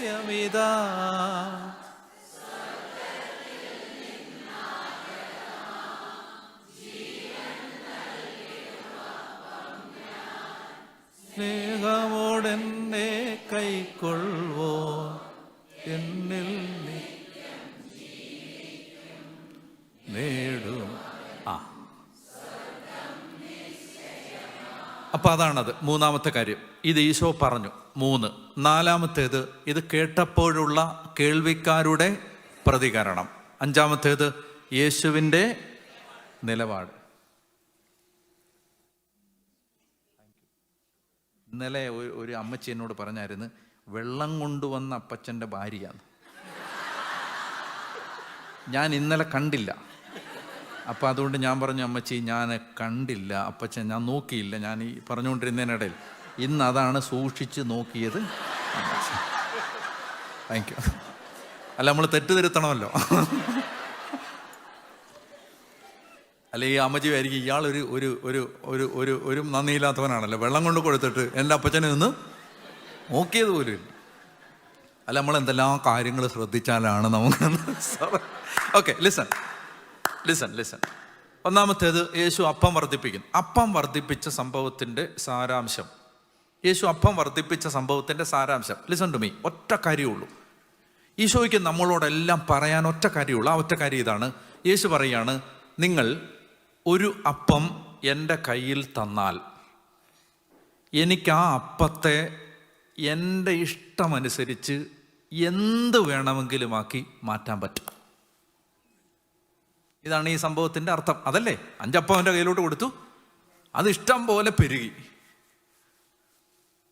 അപ്പം വർദ്ധിപ്പിച്ച സംഭവത്തിൻ്റെ പൊരുൾ, the message of this miracle is this: Jesus is telling each and every one of us that if you place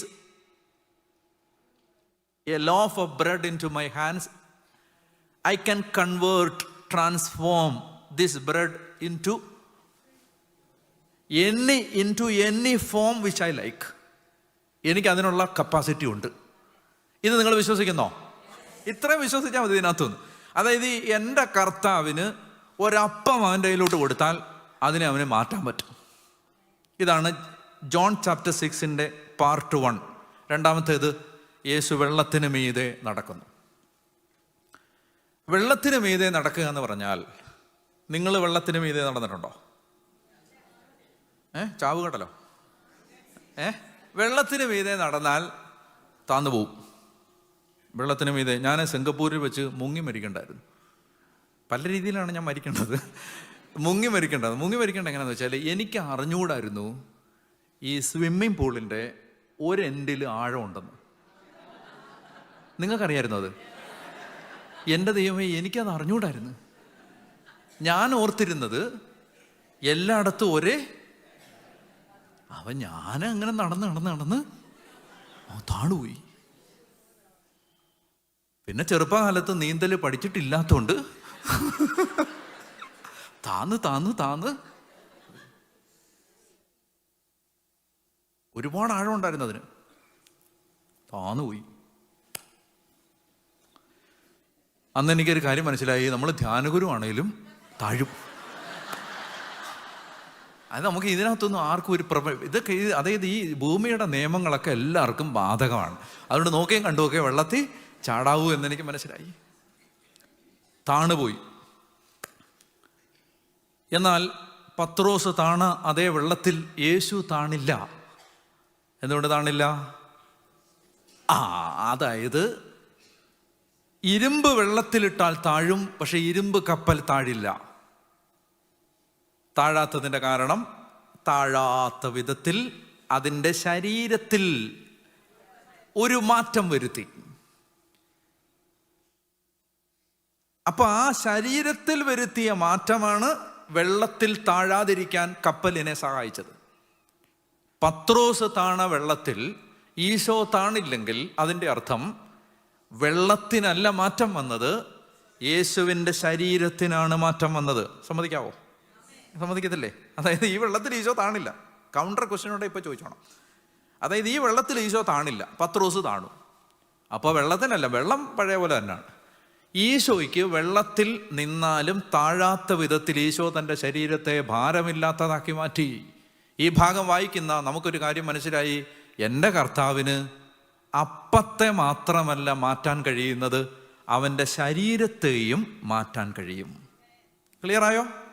ഈ സംഭവത്തിലൂടെ ഈശോ ലോകത്തിൻ്റെ മുമ്പിൽ തെളിയിക്കുകയാണ്, I can transform my body to, I can transform this bread you given to my hand and I can transform my flesh. ഇനി കൂട്ടി വായിക്ക്. അതായത് അപ്പത്തെയും തൻ്റെ ശരീരത്തെയും തനിക്കിഷ്ടമുള്ളതുപോലെ മാറ്റാൻ കഴിയുന്ന യേശു ഈ അപ്പം എടുത്തിട്ട് പറഞ്ഞു, ഇത് എൻ്റെ ശരീരം. ആ ശരീരമായി ആ അപ്പം മാറുമോ? മാറും. കാരണം നമുക്ക് ദൈവം പറയല്ല, നമുക്ക് ഡെമോൺസ്ട്രേറ്റ് ചെയ്ത് കാണിച്ചു തരികയാണ്, എനിക്കിത് പറ്റും. നമ്മൾ ഇന്ന് രാവിലെയും ഈ അൾത്താരയിൽ അപ്പം എടുത്ത് അവൻ്റെ കയ്യിലോട്ട് വെച്ചു, അവൻ അതിനെ അവൻ്റെ ശരീരമാക്കി മാറ്റി. നമ്മൾ ആ ശരീരം സ്വീകരിച്ചു. ഈശോ പ്രൂവ് ചെയ്യാണ്, എനിക്ക് അപ്പത്തെ മാറ്റാൻ പറ്റും, എനിക്ക് എൻ്റെ ശരീരത്തെയും മാറ്റാൻ പറ്റും. നിങ്ങൾ ശ്രദ്ധിച്ചിട്ടുണ്ടോയെന്ന് അറിഞ്ഞുകൂടാ, അന്ത്യത്താഴ മേശയിൽ വെച്ച് യേശു അപ്പം എടുത്തിട്ട് ഇതെൻ്റെ ശരീരം എന്ന് പറയുമ്പോൾ യൂദാസ് ഉൾപ്പെടെ ഒരാൾ പോലും ചോദിച്ചില്ല അതെങ്ങനെ ഒക്കും എന്ന് ചോദിച്ചോ? ഇല്ല. കാരണം അവരുടെ മുമ്പിൽ യേശു തെളിയിച്ചിട്ടുണ്ട്, എനിക്കിത് പറ്റും. ശ്രദ്ധിക്കണേ, ഉറങ്ങല്ലേ, തലയ്ക്കൊന്ന് കുലുക്കി ഇങ്ങനെ ഇരുന്നു. ആരുടെയും കുറ്റമല്ല. 9:30 തുടങ്ങിയതാണ്, ഇപ്പോൾ 11 മണിയായി. ആരുടെയും കുറ്റമല്ല. മനുഷ്യൻ മടുക്കും. 20 മിനിറ്റ് കഴിഞ്ഞാൽ എല്ലാവരുടെയും ശ്രദ്ധ പോവും. സിസ്റ്ററൊക്കെ എത്ര തവണ കോൺവെന്റിൽ പോയിട്ട് വന്നെന്നറിയാം ഇപ്പം. അപ്പം അതുകൊണ്ട് ഞാൻ ഒരു മണ്ടനൊന്നുമല്ല, എനിക്കിതൊക്കെ അറിയാം. അതുകൊണ്ട് ആരുടെയും കുറ്റമല്ല ഇത്. കുറച്ച് കഴിയുമ്പോൾ നമ്മളൊക്കെ ഇത് പറഞ്ഞുകൊണ്ടിരിക്കുന്നതിനിടെ ഞാൻ എത്രയോ തവണ ഇന്ത്യയിൽ പോയിട്ട് മടങ്ങി വന്നിട്ടാണ്. അപ്പോൾ അതുകൊണ്ട് ഇതൊക്കെ സ്വാഭാവികമാണ്. ഒന്ന് ശ്രദ്ധിച്ചൊക്കെ ഇരിക്കാൻ നോക്ക്. ഓക്കെ, ഇപ്പോൾ വിടാം. ഞാനൊരു കുറച്ച് സമയം കൂടെ കഴിഞ്ഞിട്ട് വിടാം, 10-15 മിനിറ്റ് കൂടെ കഴിഞ്ഞിട്ട്. ഓക്കെ, അപ്പോൾ അത് ശ്രദ്ധിക്കുക. ഇങ്ങനെ ഈശോ അപ്പത്തെയും ശരീരത്തെയും മാറ്റാൻ കഴിയുമെന്ന് പ്രൂവ് ചെയ്തിട്ടാണ് ഈശോ പറഞ്ഞത് ഇതെൻ്റെ ശരീരം. യൂദാസ് ഉൾപ്പെടെ ആരും സംശയിച്ചില്ല, ആരും. അപ്പം ഇങ്ങനെ 2 കാര്യങ്ങൾ പറഞ്ഞു. മൂന്നാമത്തെ കാര്യം, ഈ കാര്യങ്ങൾ രണ്ടും, ഈ അത്ഭുതങ്ങൾ രണ്ടും പ്രവർത്തിച്ചിട്ട് ഈശോ അവരോട് പറയുകയാണ്. നമുക്ക് വായിക്കാം. യോഹന്നാൻ്റെ സുവിശേഷം 6-ാമത്തെ അധ്യായം എടുക്കുക. 6-ാമത്തെ അധ്യായത്തിൽ 25 മുതലുള്ള വാക്യങ്ങൾ വായിക്കാം. യേശുവിനെ കടലിൻ്റെ മറുകരയിൽ കണ്ടെത്തിയപ്പോൾ അവർ ചോദിച്ചു, റബ്ബി, എപ്പോൾ ഇവിടെ എത്തി? യേശു പ്രതിവചിച്ചു, സത്യം സത്യമായി ഞാൻ നിങ്ങളോട് പറയുന്നു, അടയാളങ്ങൾ കണ്ടതുകൊണ്ടല്ല, അപ്പം ഭക്ഷിച്ച് തൃപ്തരായതുകൊണ്ടാണ് നിങ്ങൾ എന്നെ അന്വേഷിക്കുന്നത്. നശ്വരമായ അപ്പത്തിന് വേണ്ടി അധ്വാനിക്കാതെ മനുഷ്യപുത്രൻ തരുന്ന നിത്യജീവന്റെ അനശ്വരമായ അപ്പത്തിന് വേണ്ടി അധ്വാനിക്കുവിൻ. എന്തെന്നാൽ പിതാവായ ദൈവം അവൻ്റെ മേൽ അംഗീകാര മുദ്ര വച്ചിരിക്കുന്നു. അപ്പോൾ വളരെ വളരെ വളരെ വളരെ പ്രധാനപ്പെട്ട ഒരു വാക്യം, അപ്പോൾ അവർ അവനോട് ചോദിച്ചു. ശ്രദ്ധിച്ച് കേൾക്കുക. ഈ ചോദിച്ചത് ഡൗട്ടുള്ള ആളുകളല്ല, ഈ ചോദിച്ചത് യേശുവിനെ തേടി വന്ന ജനമാണ്, യേശുവിനെ കാണാൻ ആഗ്രഹിച്ചു വന്ന ജനമാണ് ഈ ചോദ്യം ചോദിക്കുന്നത്. കർത്താവേ, ഞങ്ങൾക്കൊരാഗ്രഹമുണ്ട്, ഒരു ചോദ്യമുണ്ട്, ഒരു മറുപടി തരാവോ? ഞങ്ങൾക്ക് പിതാവായ ദൈവത്തിന് പ്രസാദകരമായ ഒരു ജീവിതം നയിക്കാൻ, അപ്പനെ പ്രസാദിപ്പിക്കാൻ ഞങ്ങൾ എന്ത് ചെയ്യണം? എന്താണ് ചോദ്യം? ദൈവഹിതം അനുസരിച്ച് പ്രവർത്തിക്കുന്നവരാകാൻ. ലിസൺ, ഈ ചോദ്യം ഈ ചാപ്റ്ററിലെ വളരെ ഇമ്പോർട്ടൻ്റ് ഒരു ചോദ്യമാണിത്. അതായത് ദൈവത്തിന് വളരെ ഇഷ്ടമുള്ള ഒരു ജീവിതം നയിക്കാൻ ഞങ്ങൾ എന്ത് ചെയ്യണം? യേശുവിൻ്റെ മറുപടി. യേശു മറുപടി പറഞ്ഞു, ഇതാണ് പിതാവിനെ പ്രസാദിപ്പിക്കുന്ന പ്രവൃത്തി. എന്താണത്? അവിടുന്ന് അയച്ചവനിൽ വിശ്വസിക്കുക. പിതാവിനെ പ്രസാദിപ്പിക്കുന്ന പ്രവൃത്തി ഇതാണ്, അവിടുന്ന് അയച്ചവനിൽ വിശ്വസിക്കുക. വിശ്വസിച്ചോ? ഇത് വെറുതെ ജനറൽ സ്റ്റേറ്റ്മെന്റ് അല്ല. ശ്രദ്ധിക്കണേ, ജനറൽ സ്റ്റേറ്റ്മെന്റ് അല്ല. അവിടുന്ന് അയച്ച ഞാൻ പറയുന്ന ഈ കാര്യങ്ങളിൽ വിശ്വസിക്കുക. ഏത് കാര്യങ്ങൾ? എൻ്റെ ശരീരം ഭക്ഷിക്കണം, എൻ്റെ രക്തം പാനം ചെയ്യണം എന്ന് ഞാൻ പറയുന്ന ഈ കാര്യങ്ങൾ നിങ്ങൾ വിശ്വസിച്ചാൽ ദൈവത്തിന് പ്രസാദകരമായ ഒരു ജീവിതമായിരിക്കും നിങ്ങളുടേത്.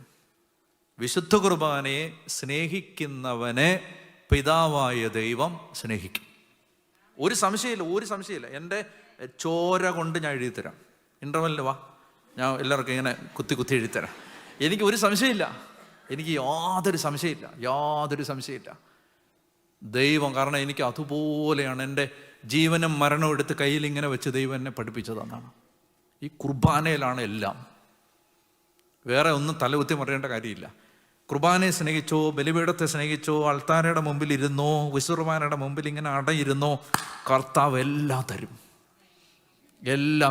എല്ലാം നഷ്ടപ്പെട്ടതെല്ലാം തിരിച്ചു തരും, ഇല്ലാത്തതെല്ലാം ഉണ്ടാക്കിത്തരും. ദൈവം തരും. അതുകൊണ്ട് ഇതിനേക്കാൾ വലിയ വേറെ ഒരു സംഭവമില്ല, വേറെ ഒന്നുമില്ല. ഒരു സോങ്ങിനും പോകണ്ട, ബലിപീഠത്തെ പിടിച്ചോണം. അപ്പം അങ്ങനെ കർത്താവ് ഈശോമിശിഹാ പറഞ്ഞു തരികയാണ്.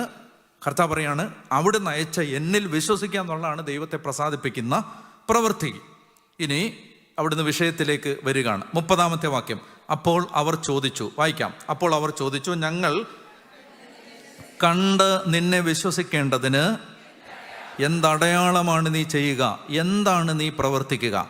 അവിടുന്ന് അവർക്ക് ഭക്ഷിക്കാൻ സ്വർഗത്തിൽ നിന്ന് അപ്പം കൊടുത്തു എന്ന് എഴുതപ്പെട്ടിരിക്കുന്നത് പോലെ ഞങ്ങളുടെ പിതാക്കന്മാർ മരുഭൂമിയിൽ വെച്ച് മന്ന ഭക്ഷിച്ചു.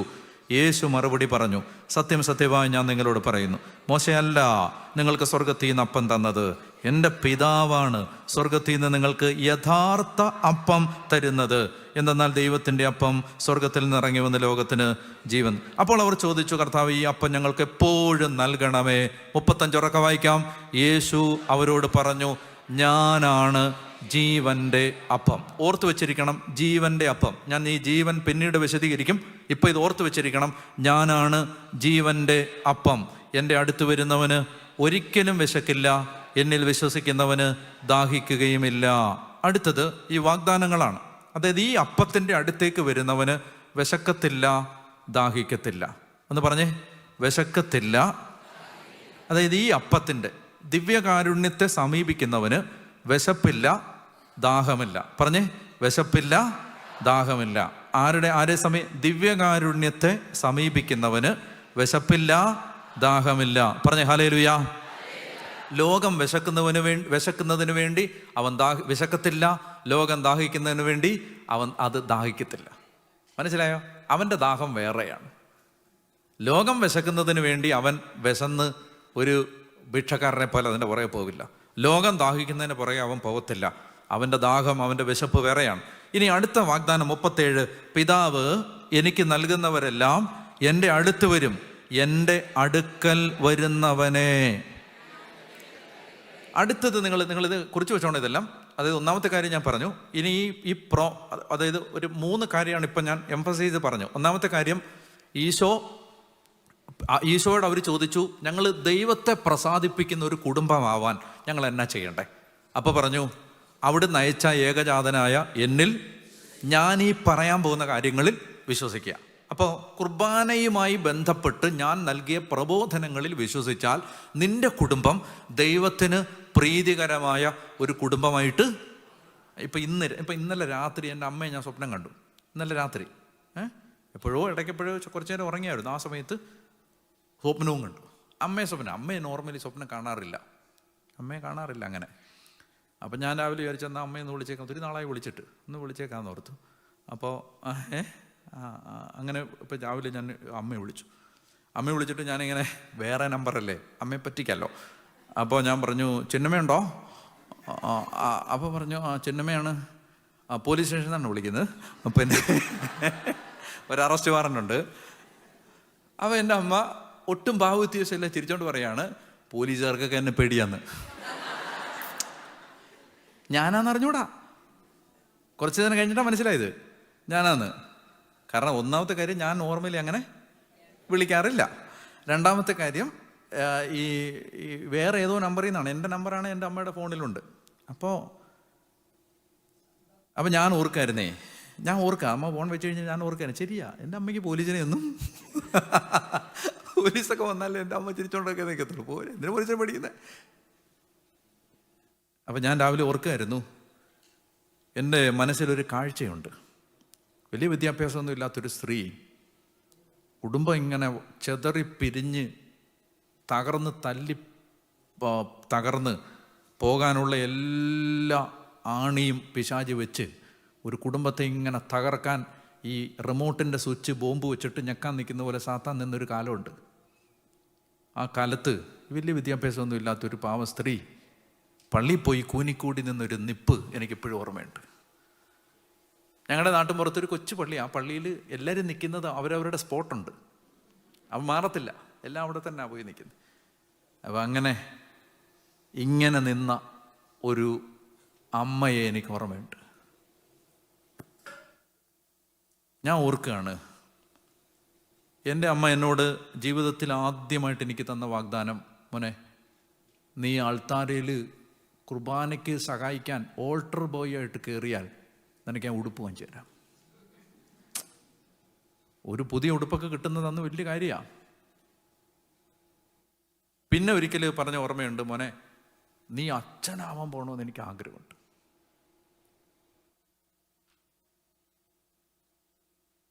ഞാൻ ഓർക്കുകയാണ്, ഇന്ന്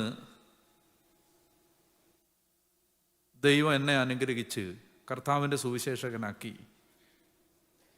കുറച്ച് പേർക്കൊക്കെ എൻ്റെ അമ്മയെ അറിയാം, അല്ല ചിലരൊക്കെ അന്വേഷിച്ചൊക്കെ വീട്ടിലൊക്കെ പോവും. ഈ ധ്യാന കേന്ദ്രത്തിനടുത്താണ് എൻ്റെ വീട്. അപ്പോൾ അന്വേഷിച്ച് പിടിച്ചൊക്കെ കുറച്ച് പേര് വീട്ടിൽ പോവും, അമ്മയെ കാണും. ഞാൻ ഓർക്കുകയാണ്, അതായത് ഈ എൻ്റെ അടുക്കൽ വരുന്നവനെ ഒരിക്കലും ഞാൻ തള്ളിക്കളയത്തില്ല എന്നതിൻ്റെ ജീവിക്കുന്ന തെളിവാണ് എൻ്റെ വലിയ വിദ്യാഭ്യാസമൊന്നും ഇല്ലാത്ത അമ്മ.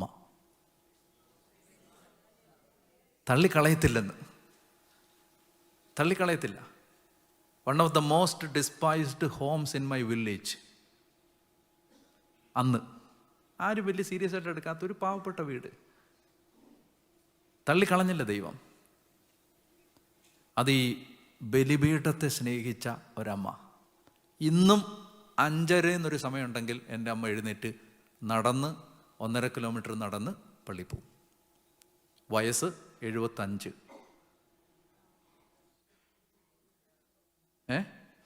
നടന്നാ പോണേ. കാരണം മനസാക്ഷി ഇല്ലാത്തൊരു മകനാണുള്ളത്. ഒരു വണ്ടി വാങ്ങിച്ചു കൊടുത്തിട്ടില്ല, ഡ്രൈവറെ വെച്ചിട്ടില്ല. അപ്പൊ പിന്നെ നടന്നാ പോണേ.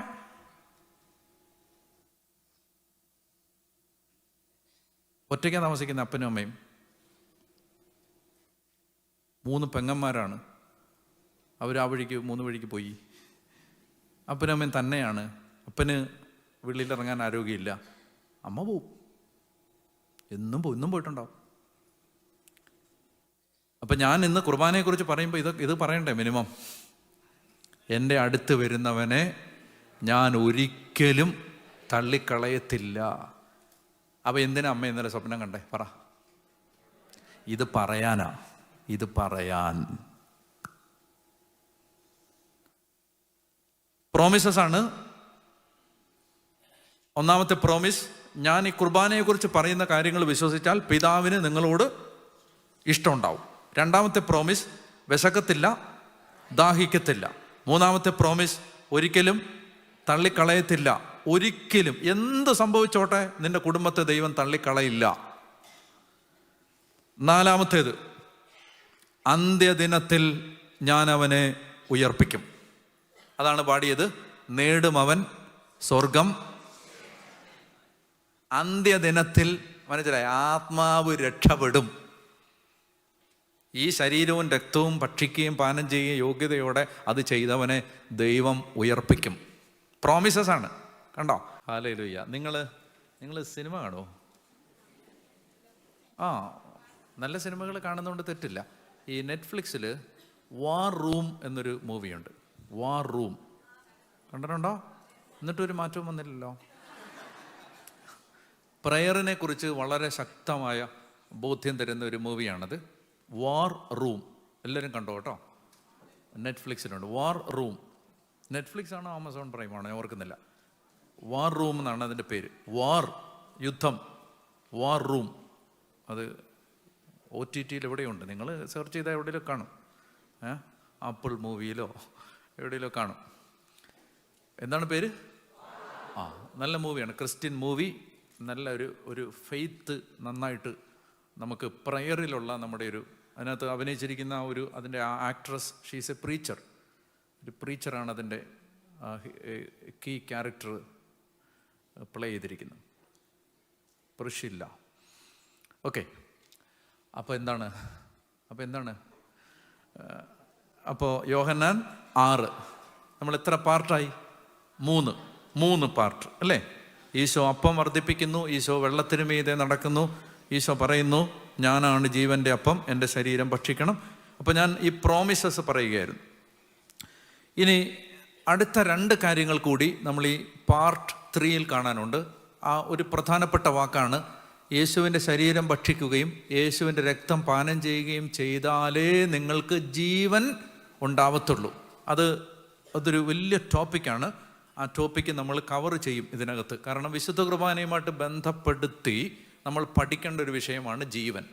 അത് there's a whole different topic which we will discuss later. ഏതെങ്കിലും ഒരു സെഷനിൽ നമ്മളത് പറയും. രണ്ടാമത്തെ കാര്യം, ഇനി കാണാൻ പോകുന്ന രണ്ടാമത്തെ കാര്യം എന്ന് പറയുന്നത്, ഈശോ പറയുകയാണ്, എൻ്റെ പിതാവിനാൽ ആകർഷിക്കപ്പെടാത്ത ആർക്കും ഇത് മനസ്സിലാവത്തില്ല. വിശുദ്ധ കുർബാന നിങ്ങൾക്ക് മനസ്സിലാകണമെങ്കിൽ പിതാവ് ആകർഷിക്കണം. അതുകൊണ്ട് അതൊരു ഗ്രേസിൽ മാത്രമേ സംഭവിക്കത്തുള്ളൂ. അതുകൊണ്ട് നിങ്ങൾക്ക് ആർക്കെങ്കിലും നിങ്ങളുടെ കുടുംബത്തിൽ വിശുദ്ധ കുർബാനയോട് ഭക്തിയോ സ്നേഹമോ ഇല്ലെങ്കിൽ കുറ്റപ്പെടുത്തിയിട്ട് ഒരു കാര്യമില്ല. അവർക്ക് എന്തില്ല? കൃപയില്ല. അപ്പോൾ അവർക്ക് കൃപയുണ്ടാവാൻ പ്രാർത്ഥിക്കുക. ഈശോ അവർക്ക് വിശുദ്ധ കുർബാനയോട് വലിയ ഭക്തിയും സ്നേഹവും കൊടുക്കണമെന്ന് പ്രാർത്ഥിച്ച് അവർക്ക് കൃപ വാങ്ങിക്കൊടുത്താലേ പറ്റത്തുള്ളൂ. കാരണം ഇത് കാരണം നിങ്ങൾക്കറിയാം, എത്രയോ ദൈവഭക്തരായ പ്രൊട്ടസ്റ്റന്റുകാരായ ആളുകളുണ്ട്. ഇപ്പം സ്കോട്ട് ഹാൻ അപ്പുറത്ത് പ്രസംഗിക്കുന്നു അല്ലേ? അദ്ദേഹം ഒരു പ്രൊട്ടസ്റ്റന്റ് സഭയിൽപ്പെട്ട ആളായിരുന്നു. അദ്ദേഹം ഒരു ദിവസം ഒരു വിശുദ്ധ കുർബാനയ്ക്ക് അദ്ദേഹം ഒരു ബേസ്മെൻറ്റിൽ നടന്ന കുർബാനയ്ക്ക് പോയി. അദ്ദേഹം എന്തോ ഇങ്ങനെയൊക്കെ വായിച്ചും കേട്ടൊക്കെ ഒരു അനുഭവത്തിൽ അങ്ങനെ പോയി. അദ്ദേഹം അതിൽ പങ്കെടുത്തപ്പോൾ അത് കണ്ടപ്പോഴാണ് അദ്ദേഹത്തിന് ഞങ്ങൾ പ്രൊട്ടസ്റ്റന്റുകാർ ചിന്തിക്കുന്ന അല്ലല്ലോ കുർബാന അദ്ദേഹത്തിന് മനസ്സിലായതും ഹി കൺവേർട്ടഡ് ടു കത്തോലിസിസം. മനസ്സിലാവുന്നുണ്ടോ? അപ്പോൾ അതുകൊണ്ട് ഈ ശരിക്കും പറഞ്ഞാൽ കുർബാന മനസ്സിലാകണമെങ്കിൽ ദൈവത്തിൻ്റെ കൃപ വർക്ക് ചെയ്യണം. അതാണ് ഈശോ പറയുന്നത്, എൻ്റെ പിതാവിനാൽ ആകർഷിക്കപ്പെടാതെ. അതുകൊണ്ട് നിങ്ങൾ കുട്ടികൾ കുർബാനയ്ക്ക് പോകണില്ല, അവരോട് വെറുതെ കുറ്റം പറഞ്ഞിട്ടും വഴക്ക് പറഞ്ഞിട്ടൊന്നും ഒരു കാര്യമില്ല. അങ്ങോട്ട് മുട്ടയിൽ നിന്നിട്ട് പ്രാർത്ഥിക്ക്, ഈശോയെ വിശുദ്ധ കുർബാനയുടെ വില അറിയാൻ എൻ്റെ കുഞ്ഞിനെ സഹായിക്ക്, പ്രാർത്ഥിച്ചു നോക്ക്. അപ്പോൾ അതിനകത്ത് ഭയങ്കരമായ വ്യത്യാസം വരും. കാരണം കുർബാനയിൽ സംഭവിക്കുന്ന അത്ഭുതകരമായ കാര്യങ്ങൾ മനസ്സിലായാൽ ഒരാൾ ഒരിക്കലും കുർബാനയെ ഉപേക്ഷിക്കില്ല. എന്നൊക്കെ പറഞ്ഞ് ഹാലേലുയാ, ഉറക്കെ പറഞ്ഞ് ഹാലേലുയാ, പറഞ്ഞ് ഹാലേലുയാ, ഹാലേലുയാ, ഹാലേലുയാ, ഹാലേലുയാ. വിശുദ്ധ കുർബാനയെ പറഞ്ഞാൽ അത്രയ്ക്ക് വിലപ്പെട്ടതാണ് കുർബാന എന്ന് മനസ്സിലാവും. അപ്പോൾ അതുകൊണ്ട് നമ്മൾ ഒന്നാമത് പേരൻസ് ഈ കാര്യത്തിൽ നല്ല താല്പര്യം കാണിക്കണം. എനിക്ക് ഉണ്ടായ അനുഭവങ്ങളിൽ ഒരു അനുഭവം ഇങ്ങനെയാണ്. ഈ വിശുദ്ധ കുർബാനയിൽ ഈശോ സത്യമായിട്ടും ജീവനോടെ വന്ന് കുടുംബങ്ങളെ സഹായിക്കും. നമ്മൾ അത് കർത്താവിൻ്റെ അടുത്ത് കുർബാനയിൽ ഒരു കാര്യം പ്രാർത്ഥിച്ചാൽ അതിനകത്ത് കർത്താവ് ഉത്തരം തരും എന്ന് മനസ്സിലാക്കി തന്ന അനുഭവങ്ങളിൽ ഒരനുഭവം ഞാൻ പങ്കുവെക്കാം. അത് ഞാൻ 2010, 11, 12 കാലഘട്ടത്തിൽ ഞാനൊരു ഇടവക വികാരിയായി ഒരു സ്ഥലത്ത് ശുശ്രൂഷ ചെയ്യുമ്പോൾ ഒരു പാവപ്പെട്ട അപ്പച്ചൻ, അദ്ദേഹം തീരെ വയ്യ, അദ്ദേഹത്തെ പല ആശുപത്രികളിലും കൊണ്ടുപോയി ഒത്തിരി രോഗം മൂർച്ഛിച്ചൊക്കെ തിരിച്ചു വരും. അത് കഴിയുമ്പോൾ കുറച്ച് സൗഖ്യം പ്രാപിക്കുമ്പോൾ അദ്ദേഹം പതുക്കെ നടന്ന് ജംഗ്ഷനിലേക്ക് നടന്നു പോകുമ്പോൾ പള്ളിയുടെ ഈ സ്റ്റെപ്പ് ഇറങ്ങി വേണം ഞാൻ താമസിക്കുന്ന ആ മുറിയിലേക്ക് വരാൻ.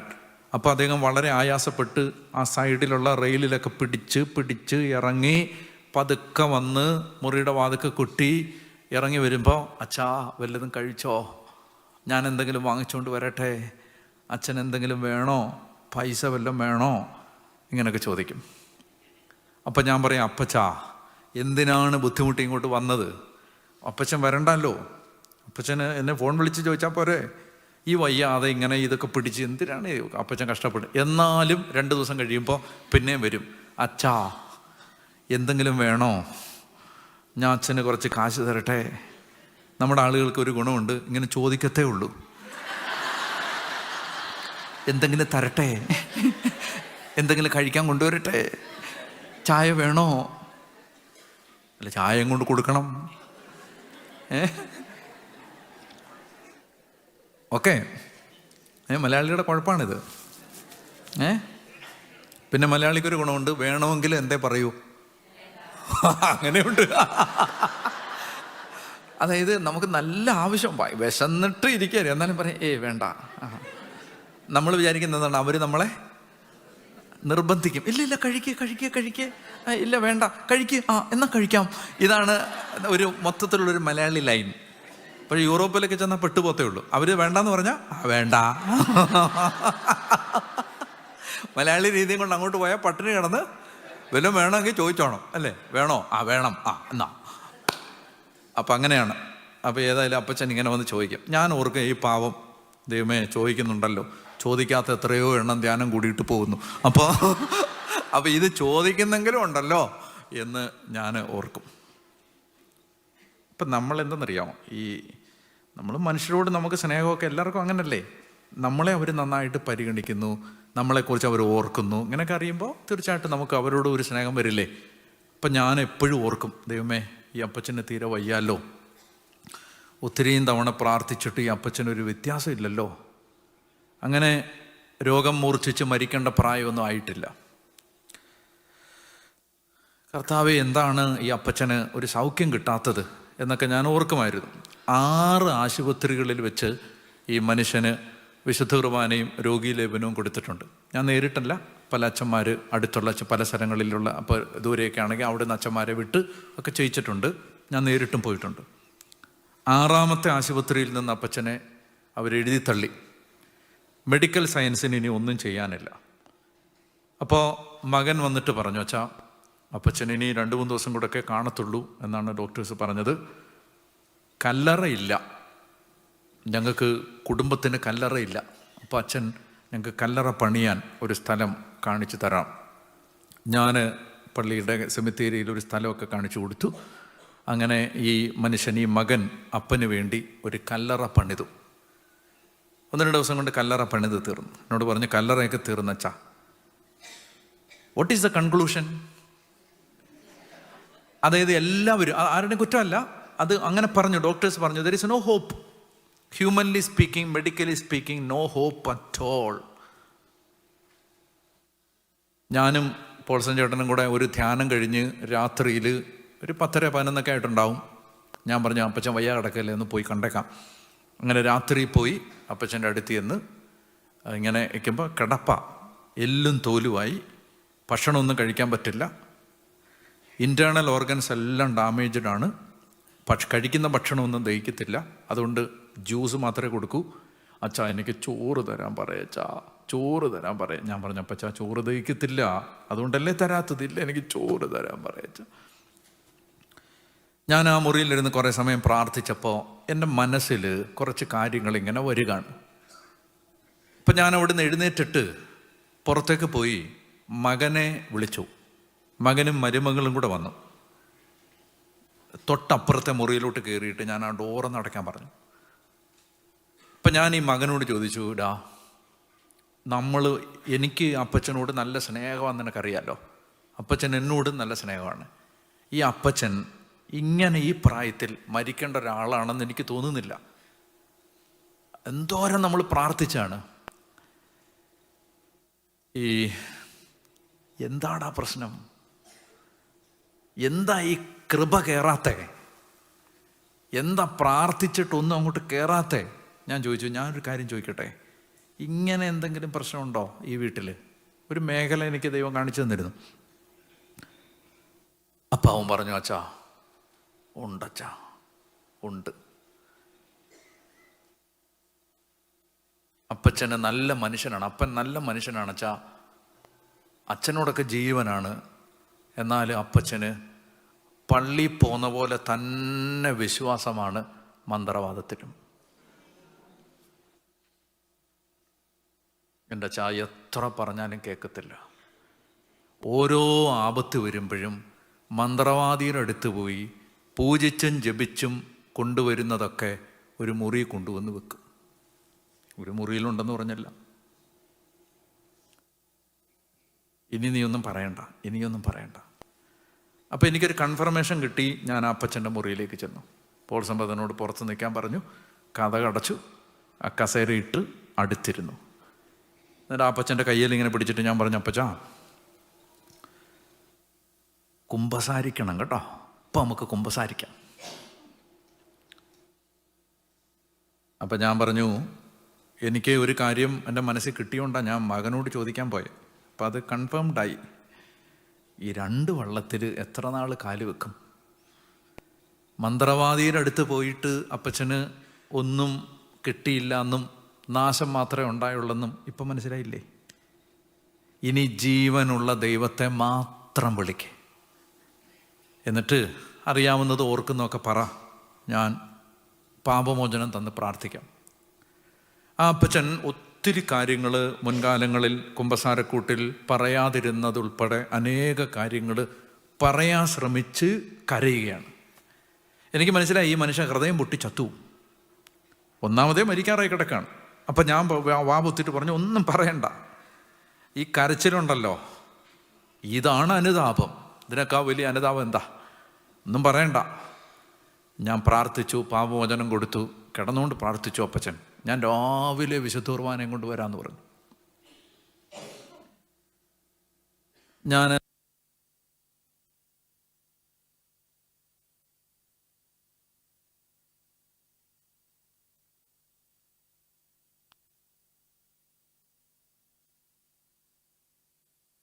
ആമാശയത്തിൽ ഒരു മുഴയൊക്കെ വന്നിട്ട് സർജറി ചെയ്ത് അമ്മയും കിടക്കുകയാണ്.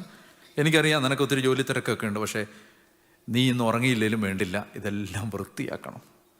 നാളെ കർത്താവിനെയും കൊണ്ട് വരും. അപ്പോൾ എല്ലാം നീറ്റായിട്ട് ഇടണം. അപ്പച്ചൻ്റെ മുറിയെല്ലാം നല്ല ക്ലീനാക്കി ഇടണം. വെളുപ്പിനെ അപ്പച്ചനെ കുളിപ്പിക്കണം, ദേഹം തുടയ്ക്കണം.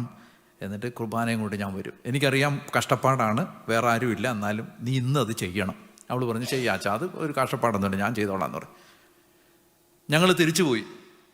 ഞങ്ങൾ ഒരുമിച്ച് ഇതുപോലെ സക്രാരിയുടെ മുമ്പിൽ പോയി കുർബാനയുടെ മുമ്പിൽ മുട്ടുകുത്തിയിട്ട് കർത്താവിനോട് പ്രാർത്ഥിച്ചു. കർത്താവേ, എന്താ ചെയ്യണ്ടേ, എന്തെങ്കിലും ഒന്ന് പറഞ്ഞതാ. ആ സമയത്ത് കർത്താവ് ഒരു ബോധ്യം തന്നു. വെളുപ്പിന് 3 മണിക്ക് ഈ കുടുംബത്തിന് വേണ്ടി പാപപരിഹാരത്തിനായി ഒരു ബലി അർപ്പിച്ച് പ്രാർത്ഥിക്കുക. അപ്പോൾ ബോൾസൻ ചേട്ടൻ 3 മണിക്ക് വരും. സിസ്റ്റേഴ്സ് 2 പേര് അടുത്തുണ്ട്. ഞാൻ അവരെ വിളിച്ചിട്ട് പറഞ്ഞു, 3 മണിക്ക് ഒരു 2:30 ആകുമ്പോൾ വന്ന് ഓൾട്ടറൊക്കെ ഒന്ന് ശരിയാക്കി 3 മണിക്ക് ഒരു കുർബാനയുണ്ട്, കൂടുന്നോ? അപ്പോൾ സിസ്റ്റേഴ്സ് പറഞ്ഞു, ഞങ്ങൾ വരാച്ചാ. അങ്ങനെ 3 മണിക്ക് അവരും വന്നു.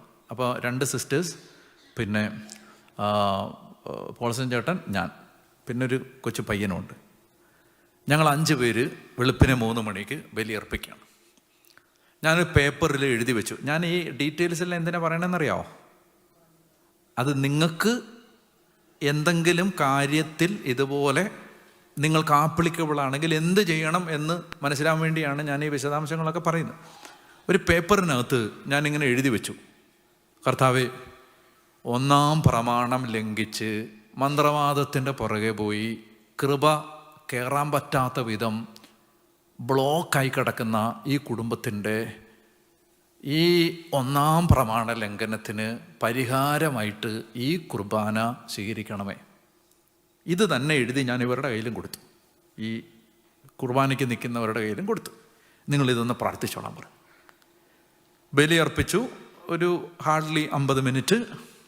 അത് കഴിഞ്ഞ ഉടനെ ഞങ്ങൾ നന്ദിയൊക്കെ പറഞ്ഞ് പ്രാർത്ഥിച്ചിട്ട് രാവിലെ 4 മണിയായപ്പോൾ വീട്ടിലേക്ക് പോയി. വെളുപ്പിനെ വീട്ടിലേക്ക് പോയി ചെന്നിട്ട്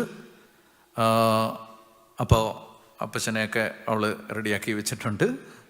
അപ്പച്ചൻ്റെ അടുത്തോട്ട് ചെന്ന് അപ്പോൾ അവർ പറഞ്ഞു, അച്ഛൻ ഈ വീടെല്ലാം ഒന്ന് വെഞ്ചരിച്ച് പ്രാർത്ഥിക്കുന്നുണ്ടല്ലോ, അപ്പോൾ അതുകൊണ്ട് അപ്പച്ചനെ ഞങ്ങളിങ്ങനെ കൊണ്ടുവരാമെന്ന് പറഞ്ഞ് താങ്ങിയെടുത്ത് മകനും മരുമകളും കൂടെ എടുത്തുകൊണ്ട് വന്ന് കസേരയിലിരുത്തി വീണ് പോകാതിരിക്കാൻ ഇങ്ങനെ പിടിച്ചു വെച്ചിരിക്കുക. ഞാൻ ഈശോയെ എൻ്റെ കയ്യിൽ എടുത്തിട്ട് അപ്പച്ചൻ്റെ മുമ്പിലേക്ക് ഇങ്ങനെ പിടിച്ചിട്ട് അപ്പച്ചനോട് പറഞ്ഞു, അപ്പച്ചാ, കുമ്പസാരിച്ച് പിശാചിനെ നമ്മൾ ഉപേക്ഷിച്ചു, ഇപ്പം യേശുവിനെ ഏറ്റുപറയണം, കർത്താവാണ്, അപ്പച്ചൻ്റെ ഉള്ളിലേക്ക് വരാൻ ഈശോ വന്നിരിക്കുകയാണ്. ഈശോയോട് ഇങ്ങനെ പറ, എൻ്റെ ഈശോ എന്നെ ഒന്ന് രക്ഷിക്കാവോ, എന്നെ ഒന്ന് രക്ഷിക്കാവോ എന്നൊന്ന് ചോദിക്കാൻ പറഞ്ഞു. ഈ അപ്പൻ വാവിട്ട് കരഞ്ഞു, എൻ്റെ ഈശോ എന്നെ ഒന്ന് രക്ഷിക്കാവോ, എന്നെ ഒന്ന് എൻ്റെ കുടുംബത്തെ ഒന്ന് രക്ഷിക്കാവോ. ഞാൻ അപ്പച്ചൻ്റെ കുർബാന കൊടുത്തു, അമ്മച്ചിക്ക് കുർബാന കൊടുത്തു, വീട് വെഞ്ചരിച്ചു, മറ്റേ മുറിയൊക്കെ എല്ലാം കഴിഞ്ഞ് ഞങ്ങൾ ഒരു 5 മണിയൊക്കെ കഴിഞ്ഞപ്പോൾ തിരിച്ചു പോരുകയും ചെയ്തു. അന്ന് ഉച്ച കഴിഞ്ഞപ്പോഴേക്കും അന്തരീക്ഷം എല്ലാം മാറി. ഭയങ്കര കാർമേഘം ആകാശം മൂടിക്കിട്ടി. ഒരു കുടം എന്ന വിധത്തിൽ മഴ പെയ്യാൻ തുടങ്ങി. മഴ പെയ്ത് വെള്ളം ഒലിച്ചിറങ്ങി ഈ കല്ലറ മുഴുവൻ ഒഴുകിപ്പോയി. എനിക്കതൊരു അടയാളമായിരുന്നു, ഈ മനുഷ്യൻ ഉടനെ മരിക്കില്ല. എനിക്കത് അടയാളമായിരുന്നു. കാരണം ഈ കല്ലറ ഒലിച്ചു പോയി. ആ കല്ലറ, വേറെ ഒരു കല്ലറയും പോയിട്ടില്ല. ഈ പണിത കല്ലറ മാത്രം വെള്ളം ഒഴുകി ആ ഭാഗത്തോട്ട് വന്ന് ഒലിച്ചു പോയി. അപ്പോഴേ ഞാൻ പറഞ്ഞു, ദൈവം പ്രവർത്തിച്ചു തുടങ്ങി. പ്രിയപ്പെട്ടവരെ, ഒരു തിങ്കളാഴ്ച ദിവസമാണ് നടക്കുന്നത്. വ്യാഴാഴ്ച ദിവസം ഈ മനുഷ്യൻ പൂർണ്ണാരോഗ്യത്തോടെ സൗഖ്യം പ്രാപിച്ച് പള്ളിയിലേക്ക് നടന്നു വന്ന് കുമ്പസാരക്കൂട്ടിൽ മുട്ടുകുത്തി ഒരിക്കൽ കൂടി കുമ്പസാരിച്ച് കുർബാന സ്വീകരിച്ച് സൗഖ്യം പ്രാപിച്ച് മടങ്ങിപ്പോയി. അതായത് ആ ഒരു ഒത്തിരി നാളുകൾ എനിക്ക് എൻ്റെ കയ്യിൽ ഒരു കത്തുണ്ടായിരുന്നു. ഇപ്പം അത് എവിടെയാണെന്ന് കാണാനില്ല. ആ അമ്മ എഴുതിയ കത്താത്. അവിടുത്തെ അമ്മച്ചി, അച്ഛാ, സാത്താൻ കയറി നശിപ്പിച്ച ഞങ്ങളുടെ വീടിനെ ഒരു വിശുദ്ധ കുർബാനയാണ് രക്ഷിച്ചത് എന്ന് ഒരമ്മ എഴുതി തന്ന ഒരു കത്ത്. ഞാനിത് പറയുന്നത് പ്രിയപ്പെട്ടവരെ, നമുക്ക് ഈ കുടുംബത്തിൽ എത്രമാത്രം വിലപ്പെട്ടതാണ് വിശുദ്ധ കുർബാന എന്ന് മനസ്സിലാക്കണമെങ്കിൽ പിതാവ് കൃപ തന്നാലേ പറ്റൂ. ഇത്രയും വലിയ ഒരു സൗഭാഗ്യം, ഇത്രയും വലിയ അവർണ്ണനീയമായ ഈ ദാനം, അപ്പം അത്രയും ആ ഇൻക്രെഡിബിളായ ഇൻഡിസ്ക്രൈബിളായ ആ ഗിഫ്റ്റിനെ അപ്രീഷിയേറ്റ് ചെയ്യാൻ പറ്റണമെങ്കിൽ പിതാവ് ആകർഷിക്കണം. അപ്പൊ കുടുംബത്തിൽ വിശുദ്ധ കുർബാനയോട് സ്നേഹം ഇല്ലെങ്കിൽ എന്നാ ചെയ്യണ്ടേ? മുട്ടുകുത്തുക, പ്രാർത്ഥിക്കുക, കർത്താവേ അവർക്ക് വിശുദ്ധ കുർബാനയോടുള്ള ഭക്തിയും സ്നേഹവും കൊടുത്ത് അനുഗ്രഹിക്കണേ. ഒരു 10 കുർബാനയിൽ അങ്ങോട്ട് പ്രാർത്ഥിച്ചത്, അപ്പോൾ ഉടനെ അവർ പറയും കുർബാനയ്ക്ക് ഞങ്ങളും വരികയാണ്. അവർക്ക് പറഞ്ഞേ ഹല്ലേലൂയാ, പറഞ്ഞേ ഹല്ലേലൂയാ, പറഞ്ഞേ ഹല്ലേലൂയാ. അപ്പോൾ നമ്മൾ ഈ പാർട്ട് 3 ഞാൻ പറഞ്ഞ കാര്യങ്ങൾ ഒരിക്കൽ കൂടെ ഞാൻ പറയുകയാണ്. ദൈവഹിതം അനുസരിച്ച് പ്രവർത്തിക്കുന്നവരാകാൻ എന്ത് ചെയ്യണം? അവിടുന്ന് അയച്ചവനിൽ വിശ്വസിക്കുക. എന്താ വിശ്വസിക്കണ്ടേ? അവൻ്റെ ശരീരം ഭക്ഷിക്കണം, അവൻ്റെ രക്തം പാനം ചെയ്യണം എന്നുള്ള അവൻ്റെ പ്രബോധനത്തിൽ വിശ്വസിക്കുക. രണ്ടാമത്തേത് ഞാൻ പറഞ്ഞത് എന്താ പറഞ്ഞേ? ഏതാ? അവന് വിശക്കത്തില്ല, അവന് ലോകത്ത് പാപത്തിൻ്റെ വഴിയെ പോകുന്നവനെ ഈ കുർബാന ദൈവത്തിലേക്ക് തിരിച്ചു കൊണ്ടുവരും. അവൻ ലോകത്തിന് വേണ്ടി വിശക്കില്ല, പാപത്തിന് വേണ്ടി വിശക്കില്ല, ദാഹിക്കത്തില്ല. മൂന്നാമത്തേത്, എൻ്റെ പക്കലേക്ക് വരുന്നവനെ, അങ്ങനെ വിശുദ്ധ കുർബാനയെ സ്നേഹിക്കുന്നവനെ ദൈവം ഒരിക്കലും തള്ളിക്കളയത്തില്ല. നാലാമത്തേത്, അവനെ അന്ത്യദിനത്തിൽ ഉയർപ്പിക്കും. അഞ്ചാമത്തേത്, പിതാവിനാൽ ആകർഷിക്കപ്പെടാതെ ആർക്കും ഇത് മനസ്സിലാവത്തില്ല. ആറാമത്തേത്, അവന് ജീവൻ കിട്ടും. ജീവൻ നമ്മൾ പിന്നീട് ചർച്ച ചെയ്യും. ഇതാണ് പാർട്ട് 3. ക്ലിയർ ആയെന്ന് വിചാരിക്കുന്നു. പാർട്ട് 4, കേൾവിക്കാരുടെ പ്രതികരണം. അടുത്തോ നിങ്ങൾ ശ്രദ്ധിച്ചിരിക്കണേ. കേൾവിക്കാരുടെ പ്രതികരണം. എന്താണ് കേൾവിക്കാരുടെ പ്രതികരണം? അപ്പോൾ അവര് കേൾവിക്കാരുടെ, ഞാൻ പറയുന്ന വാക്യങ്ങൾ മാത്രം വായിക്കുക. വേഴ്സ് 41, 41, സ്വർഗത്തിൽ നിന്ന് ഉറക്കെ വാക്യ 41, ജോൺ 6:41 വായിച്ചേ. ഞാനാണ് എന്ന് അവൻ പറഞ്ഞതിനാൽ യഹൂദർ അവനെതിരെ പിറുപിറുത്തു. ഞാൻ നേരത്തെ പറയാൻ വന്നത് ഇതാണ്. എത്രയോ നല്ല നല്ല പ്രൊട്ടസ്റ്റന്റുകാർ, എത്രയോ ദൈവത്തെ സ്നേഹിക്കുന്നവരുണ്ട്, പക്ഷേ അവർക്ക് കുർബാന എന്താന്ന് മനസ്സിലായിട്ടില്ല. അതൊരു കൃപ കിട്ടിയാലേ അത് മനസ്സിലാവൂ. അപ്പോൾ ഈ യഹൂദന്മാർ ഇത് കേട്ടിട്ട് അവരൊന്നാമത്തെ അവരുടെ പ്രതികരണം, അവര് പിറുപിറുത്തു. യേശു അവരോട് പറഞ്ഞു, 43, നിങ്ങൾ പരസ്പരം പിറുപിറുക്കേണ്ടതില്ല. എന്നെ അയച്ച പിതാവ് ആകർഷിച്ചാലല്ലാതെ ഒരുവനും എൻ്റെ അടുത്തേക്ക് വരാൻ സാധിക്കുകയില്ല. അന്ത്യദിനത്തിൽ അവനെ ഞാൻ ഉയർപ്പിക്കും. അപ്പോൾ അതാണ് അവരുടെ ഒന്നാമത്തെ പ്രതികരണം. ഒന്ന്, അവർ പിറുപിറുത്തു. പിറുപിറുക്കാൻ അങ്ങോട്ട് പറ. അവർ പിറുപിറുത്തു. രണ്ടാമത്തേത് 52 വേഴ്സ് 52 വായിക്കേ. ഇതേപ്പറ്റി യഹൂദരുടെ ഇടയിൽ, അപ്പൊ രണ്ടാമത്തെ റെസ്പോൺസ് തർക്കം, ആർഗ്യുമെന്റ്. എന്താണ് ആർഗ്യുമെന്റ്?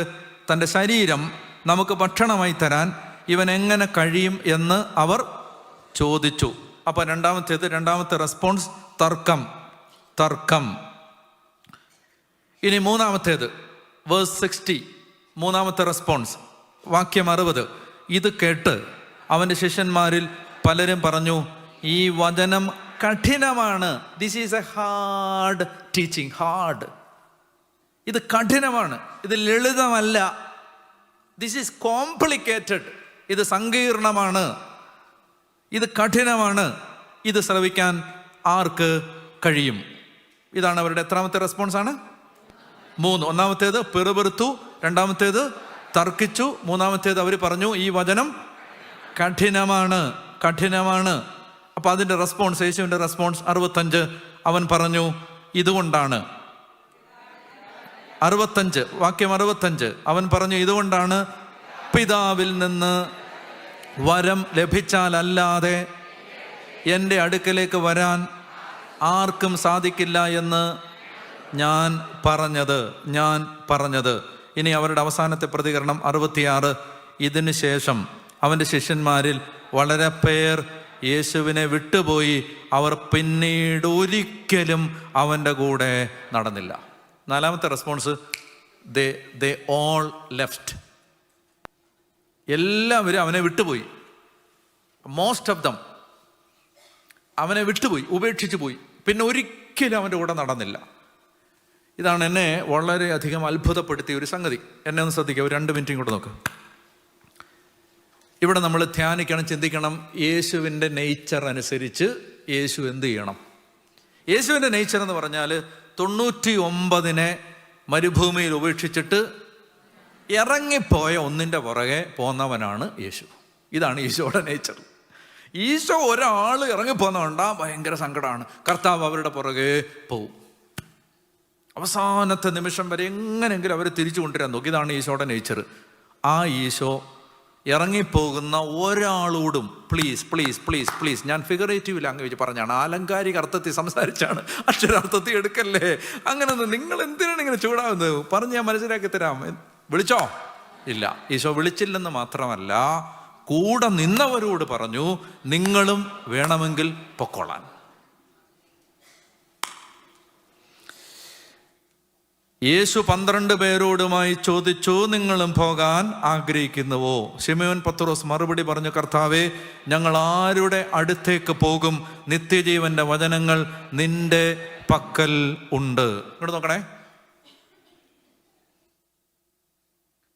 കുർബാനയെക്കുറിച്ചുള്ള യേശുവിൻ്റെ പ്രസംഗം കഴിയുമ്പോൾ യേശുവിൻ്റെ കൂടെ ഇപ്പോൾ ഫൈനലി എത്ര പേരുണ്ട്? എത്ര 12 ഇല്ല, 11 ഉള്ളൂ. അടുത്ത വാക്യം വായിച്ചേ. യേശു അവരോട് പറഞ്ഞു, നിങ്ങൾ 12 പേരെ ഞാൻ തിരഞ്ഞെടുത്തില്ലേ? എന്നാൽ നിങ്ങളിൽ ഒരുത്തൻ പിശാചാണ്. ഇപ്പം എത്രയായി?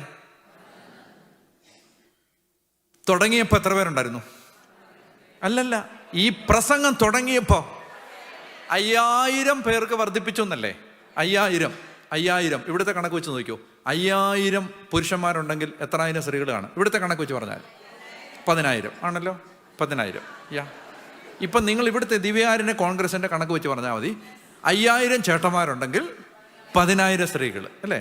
10000 സ്ത്രീകൾ. ഞാൻ ആദ്യം വന്നിരുന്നപ്പോൾ ഞാൻ ഇത് വനിതാ സമ്മേളനമാണെന്ന് ഓർത്തേ. അല്ല, ഞാൻ ഓർത്ത് ഈ ദിവ്യാരണ്യ കോൺഗ്രസിൻ്റെ വനിതാ സമ്മേളനമാണ് ആദ്യത്തേന്ന് ഞാൻ. പിന്നെ നോക്കിയപ്പോഴാണ് ഇത്. ചേട്ടന്മാരുണ്ടോ? എവിടെ ഉണ്ട്?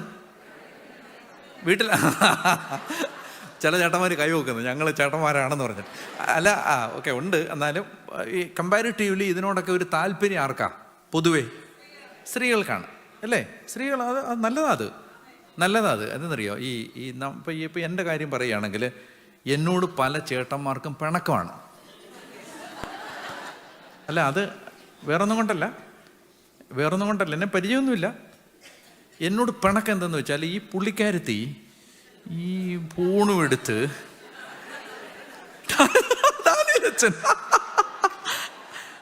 ഇങ്ങനെ ഇരിക്കും. സ്വഭാവത്തിന് യാതൊരു മാറ്റവും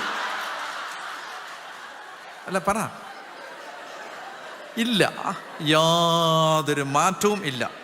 ഇതിനിടയ്ക്ക് ഇത് കണ്ടുകൊണ്ട് ഹല്ലേലൂയ പറയുന്നതിനിടയ്ക്ക് നിങ്ങളുടെ ഭ്രാന്ത് കഴിഞ്ഞില്ലേന്ന് പറയുകയും ചെയ്യും. ഇതിങ്ങനെ നോക്കിക്കൊണ്ടിരിക്കുന്നതിനിടയ്ക്ക് അതും പറയും. ഇതൊന്നും കഴിഞ്ഞോട്ടെ, നിങ്ങൾക്ക് ഞാൻ തരാമെന്ന് പറഞ്ഞു. ഇത് കണ്ട് ഇത് പല കാര്യമാണ് അവിടെ സംഭവം. ഒന്ന്, അങ്ങേര് ഒന്നാമതായിട്ട് എന്നെ വെറുക്കും.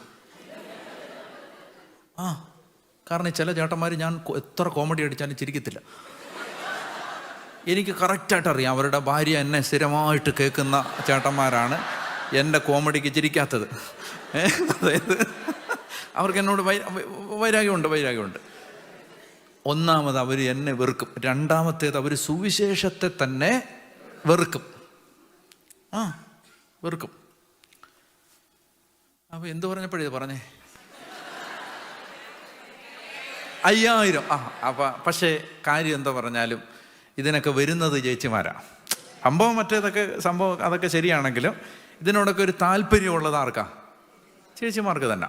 അവരാണ് ഇതൊക്കെ. നമ്മുടെ ഈ സത്യം പറഞ്ഞ സുവിശേഷ വേലയുടെ ഓരോ കാര്യങ്ങളും സത്യത്തിൽ നടന്നു പോകുന്നത് ചേച്ചിമാരെ കൊണ്ടാണ്.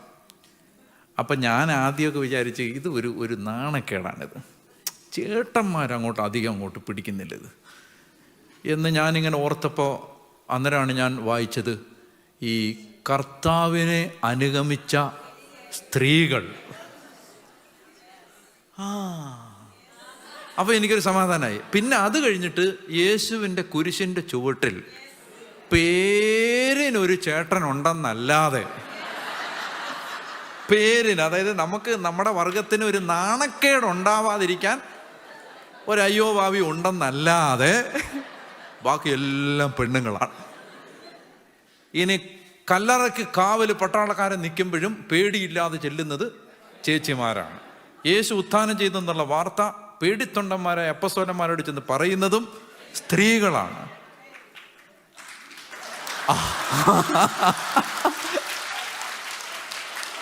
ഒരു ചേച്ചി കൈയടിച്ചില്ല. ഒരു ചേച്ചി എന്നെ കാണിച്ചറിയോ, ഇങ്ങനെ കുത്തുന്നു.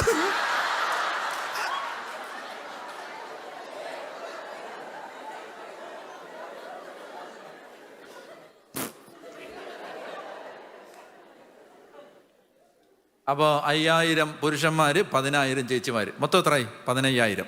15000 പേരൻസ് വന്നാൽ മിനിമം ഒരു 5000 പിള്ളേരെങ്കിലും കൊണ്ടുവരാതിരിക്കുമോ? പിള്ളേരുണ്ടോ അതിനകത്ത്? ഉണ്ട്. പിള്ളേരുടെ കയ്യിലിരുന്ന ഒരുത്തൻ്റെ കയ്യിലെ ബാഗിലെ അപ്പം എടുത്തോണ്ടാണ് അന്ത്രയോസ്. അപ്പോൾ പിള്ളേരുണ്ടോ? ഉണ്ട്. അന്ത്രയോസിന് കുട്ടികളുടെ മിനിസ്ട്രിയുടെ ചാർജായിരുന്നു. അപ്പോൾ അവരുടെ കൂടെ ഇരിക്കുമ്പോഴാണ് ഒരുത്തൻ്റെ ബാഗിനകത്തുനിന്ന് നല്ല മീൻ വറുത്ത മണം. അവനെ ഇങ്ങോട്ട്, മോനെ ഷൈജുമോനിങ്ങ് വന്നേ, ബാഗിനകത്ത് മീൻ വറുത്ത ഉണ്ടല്ലേ? ഉണ്ടങ്കിളെ ഉണ്ട്, അങ്കിളിനൂടെ തരണേ. തരാം. അങ്ങനെയാണ് ഇത് വന്ന് പറഞ്ഞത്. ഒരുത്തൻ്റെ ഉണ്ടെന്ന് ഞാൻ പിടിച്ചിട്ടുണ്ട്. അപ്പോൾ പിള്ളേരും ഉണ്ട്. ചുരുക്കി പറയാം, ഒരു 10-25,000 പേര് ഇത് തുടങ്ങിയപ്പോൾ യേശുവിൻ്റെ കൂടെ ഉണ്ടായിരുന്നു. എന്നാൽ ഈ പ്രബോധനം അവസാനിച്ച് കഴിയുമ്പോൾ യേശുവിൻ്റെ കൂടെ 11 പേര് മാത്രം. ഇതാണ് കഴിഞ്ഞ 2000 വർഷത്തെ വിശുദ്ധ കുർബാനയുടെ ചരിത്രം. ഒത്തിരി പേര് ഈ കാലാന്തരത്തിൽ ഈ യാത്രക്കിടയിൽ അവനെ വിട്ടുപോയത് കുർബാന എന്താണെന്ന് മനസ്സിലാകാത്തത് കൊണ്ടാണ്. ഇത്രയും ക്ലിയറായോ? അപ്പം അതുകൊണ്ട് നമ്മൾ പ്രാർത്ഥിക്കണം, ഈശോയെ എനിക്ക് വിശുദ്ധ കുർബാനയെക്കുറിച്ച് ബോധ്യം തരണമേ.